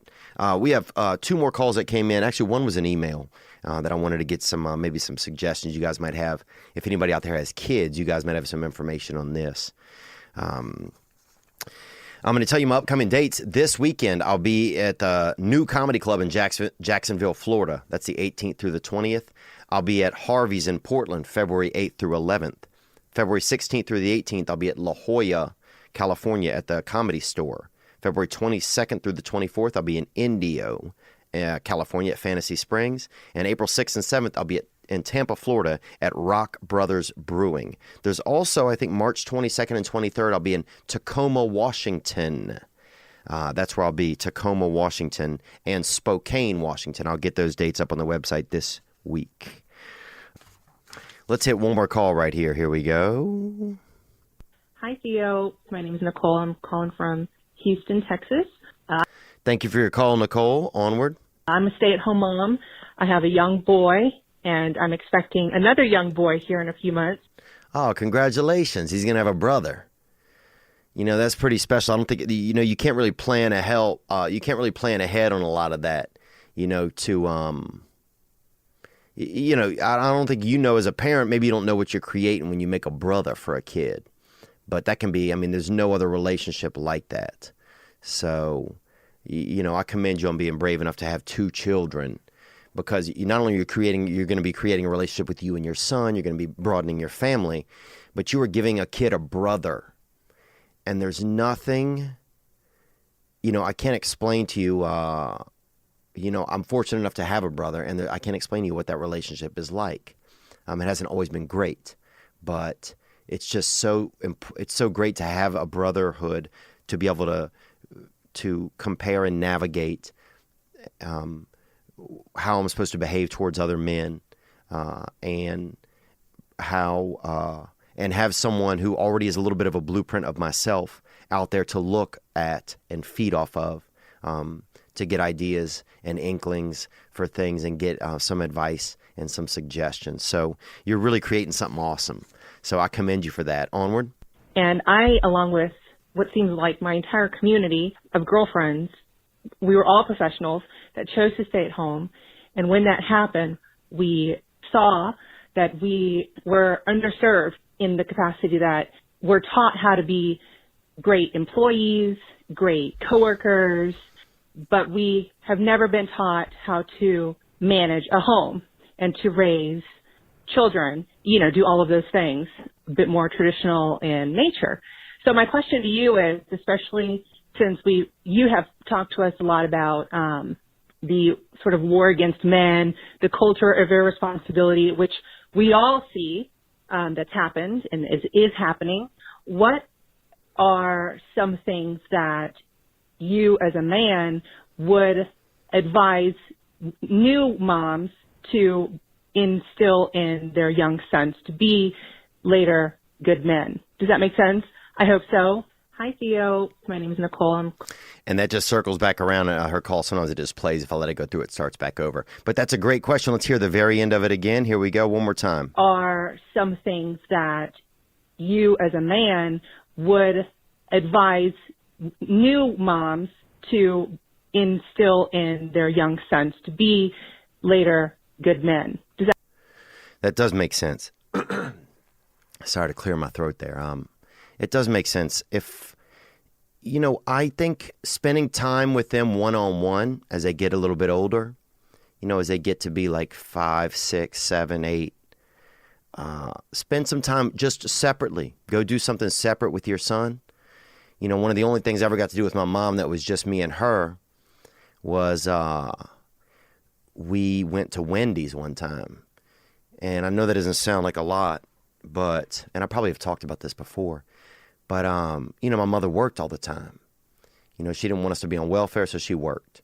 And I'm not saying that she's better than your mom. I'm not saying that she's better than your grandmother or she's any different. I'm not saying anything like that.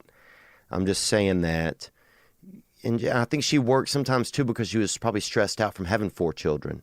She didn't know what else to do maybe sometimes, so she did what she knew how to do, which was to work. But one time I was sick or something. I couldn't be at school. I could have gotten, you know, expelled maybe, or not expelled, but suspended. And so I had to go to work with my mom. And we rode around. It's like different cities or whatever. And we're delivering like magazines. She was delivering magazines at the time. And we were delivering these magazines. And it was just kind of cool because I got to be with her. It was just me and her. And we went to Wendy's for lunch. And I'd never went to a lunch place just with me and my mom before. and we there was too long of a line inside, so we went through the drive-through, and we got sandwiches, and we just rode around and ate them.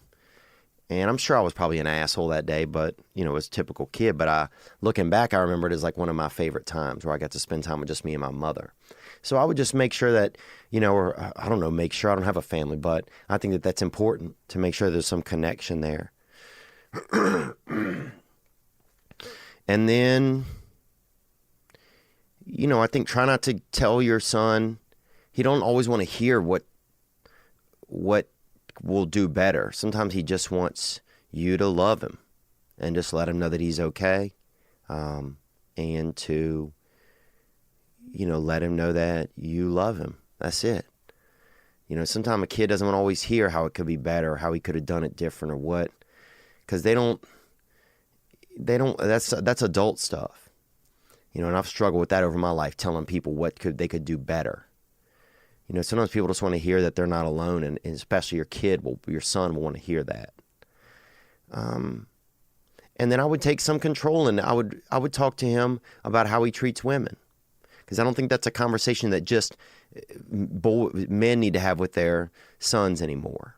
I do think that that's a conversation that women need to have. And I commend you. I think that the toughest thing a woman can do is be a mom, and to manage the home, and to take the risk of there being less income in the home, to stay at home and create that family.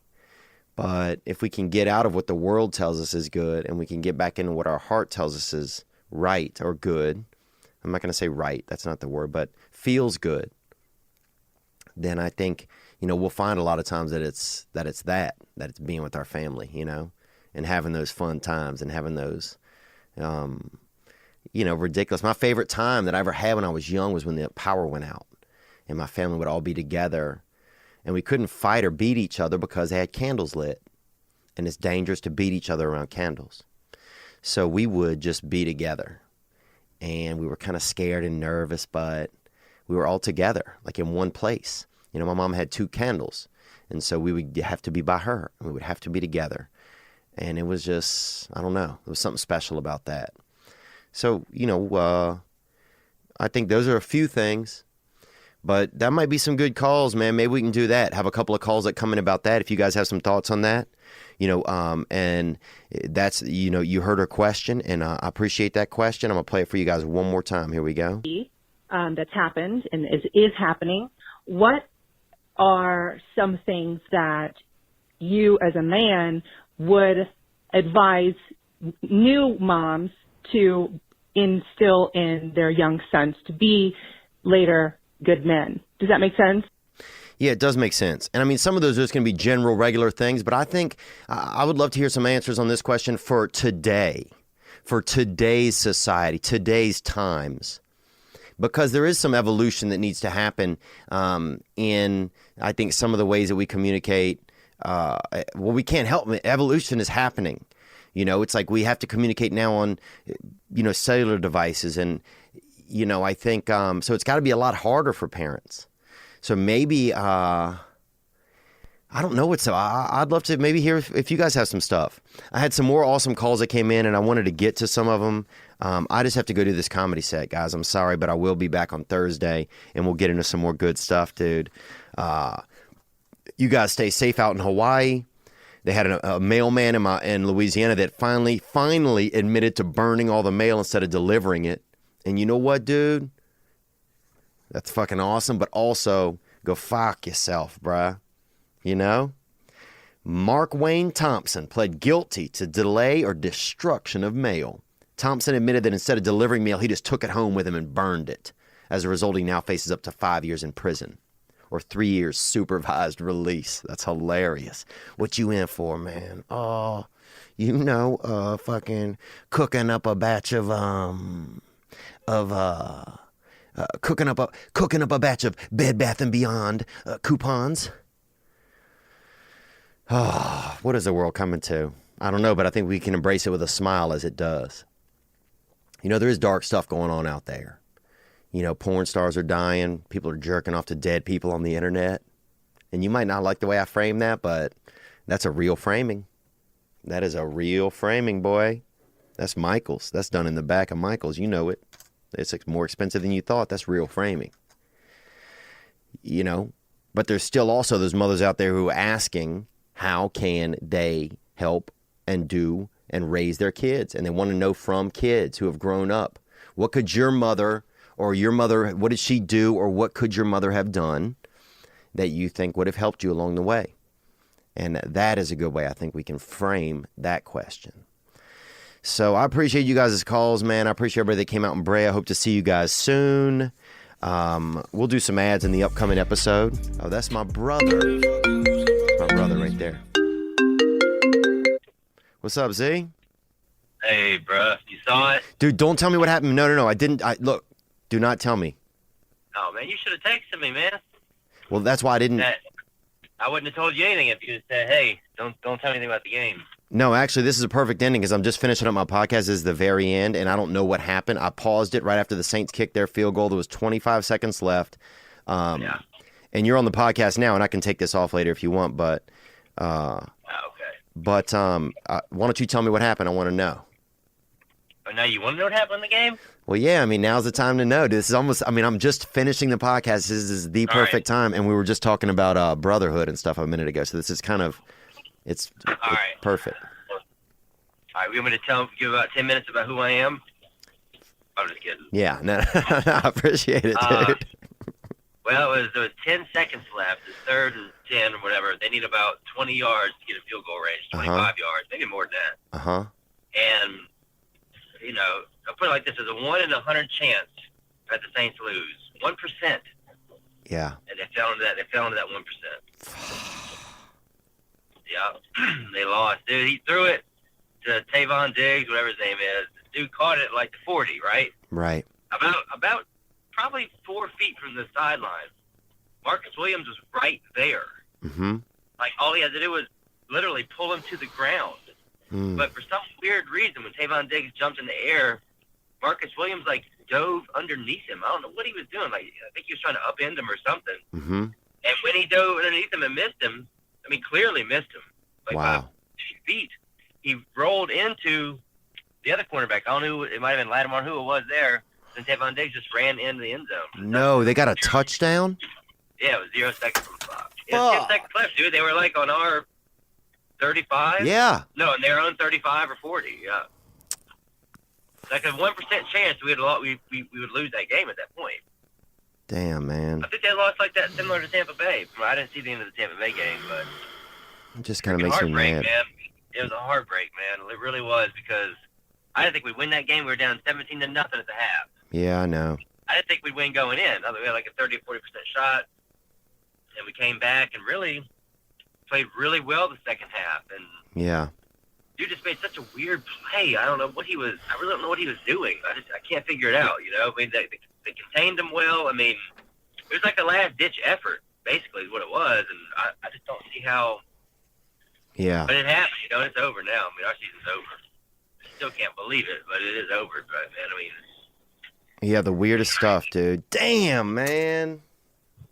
I know it. We had the game, man. Did I figured we have a really, really good shot here, man. Yeah, I'm ready to go smoke some crack now. Damn, dude, you out there, boy. Quick question. So actually, we had a lady that called in, and she said, "What is something?" She's about to have her second child, and she said, "What is something that mothers can do with their sons these days to help make them better men?" And it's kind of a question for mothers, but it's also a question for sons. What do you think is one thing? Something a mother can do with their children to make them better men, their sons? Yeah, or something they could talk to them, instill in them. I don't know. I think it was a little bit broad, but. Yeah, well, you know, I don't know if there's a lot you can do when those children are young to make them better men when they get older. Mm-hmm. I think that male stuff we learn when they're a little bit older, but when they're young, I think the best thing mother could do is emotionally connect with their children and be emotionally available. Yeah. Don't make sure that the child knows that their behavior does not determine your love for them, even if it makes you upset what they do, what they don't do. And another thing though is you can tell children early on. You can explain certain things to them. You might have to simplify it, but they will understand you. Right. I tell my 5-year-old, I've been telling them, my 5 and 4-year-old, or the 6 and 5 now, but even since they were 4, if I'm mad at you, it doesn't mean I don't love you. Hmm. All right, no matter what you do, I'll love you. Hmm. Now, that's what you do may get you in trouble, but it does not mean I don't love you. And they understand, Yeah. Now that's huge. Yeah, my 5-year-old will say, "You're mad at me, you don't love me." He'll say that. Max will say that. Ooh. And I'll say, "No, it doesn't mean that. It means that I'm mad at you." So you kind of, you just got to help them along. And emotional availability and accept unconditional love is what they need. I mean, that's the only type of I feel like in life that needs unconditional love or warranted is parent, child, especially mother, child. I mean, they have to know that you love them no matter what they do. Even if they kill somebody when they're 8 or 10. I mean, I'm not saying, I'm just an extreme example. No, they got some young hitters out there. Yeah. the amount of your love should not waver. Now. Yeah, because you're the only place they can get that. Right. And you may choose not to talk to them or be extremely disappointed not to talk to them for a year, whatever, but so I think it's real important, because sometimes in our society where our worth is built on what we do or what we don't do. And I think that a lot of that starts in parenthood, when the children are young. Yeah. You can fill that tank up early and let them know that. Now, look, man, I even just liked hearing that, that not what, my behavior, if I would have heard that when I was young, I think I would have, I might be a little bit of a healthier person today, Yeah, no, me too. I mean, as you know, me too. Yeah. All right, man. Well, I appreciate you calling. I'm going to call you later because I got to run. I literally have to drive straight to Brea right now. All right, I'm going to go hit this crack. Love you. Damn, love you too. Bye. Bye. That's my brother, Zeffirino. He lives down in, Baton Rouge, Louisiana. But, yeah, I think that's an interesting answer. He really likes to think about this kind of stuff, and he loves to be a parent. And his wife is a stay-at-home mom, and that's a CEO in my book. I mean, if I could go back in time, and this just got me a little bit emotional, but if I could go back in time and have anything, I would have that, I mean, I can't even imagine what that would be like, to just be at home and be having fun and be comfortable and have your mom around, So, but anyhow, dude, you guys are hitting me in a hot beat here at the end. But that's a great question. We'll leave it right there. I had a lovely young a gentleman, Mr. Ochoa, who messaged in. He's afraid to call in. He had a question I thought was interesting. But we're going to get to that on Thursday, brother. So if you're out there, hold the line and we'll see you then. If you have questions, hit the hotline, 985-664-9503. I'm running to Brea. I appreciate you guys. Be good to yourselves. You probably deserve it.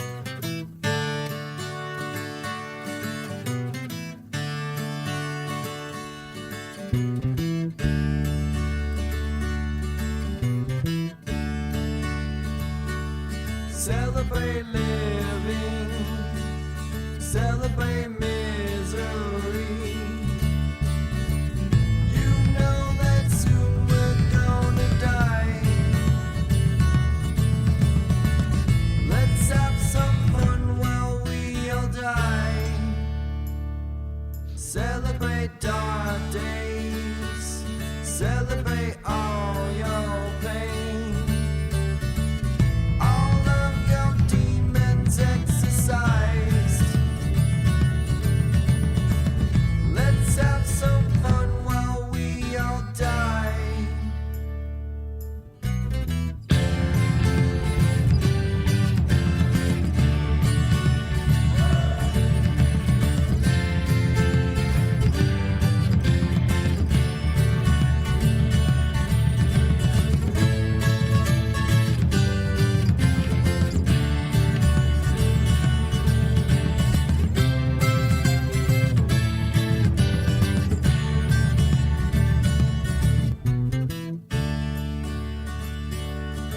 Ladies and gentlemen, I'm Jonathan Kite, and welcome to Kite Club, a podcast where I'll be sharing thoughts on things like current events, stand-up stories, and 7 ways to pleasure your partner.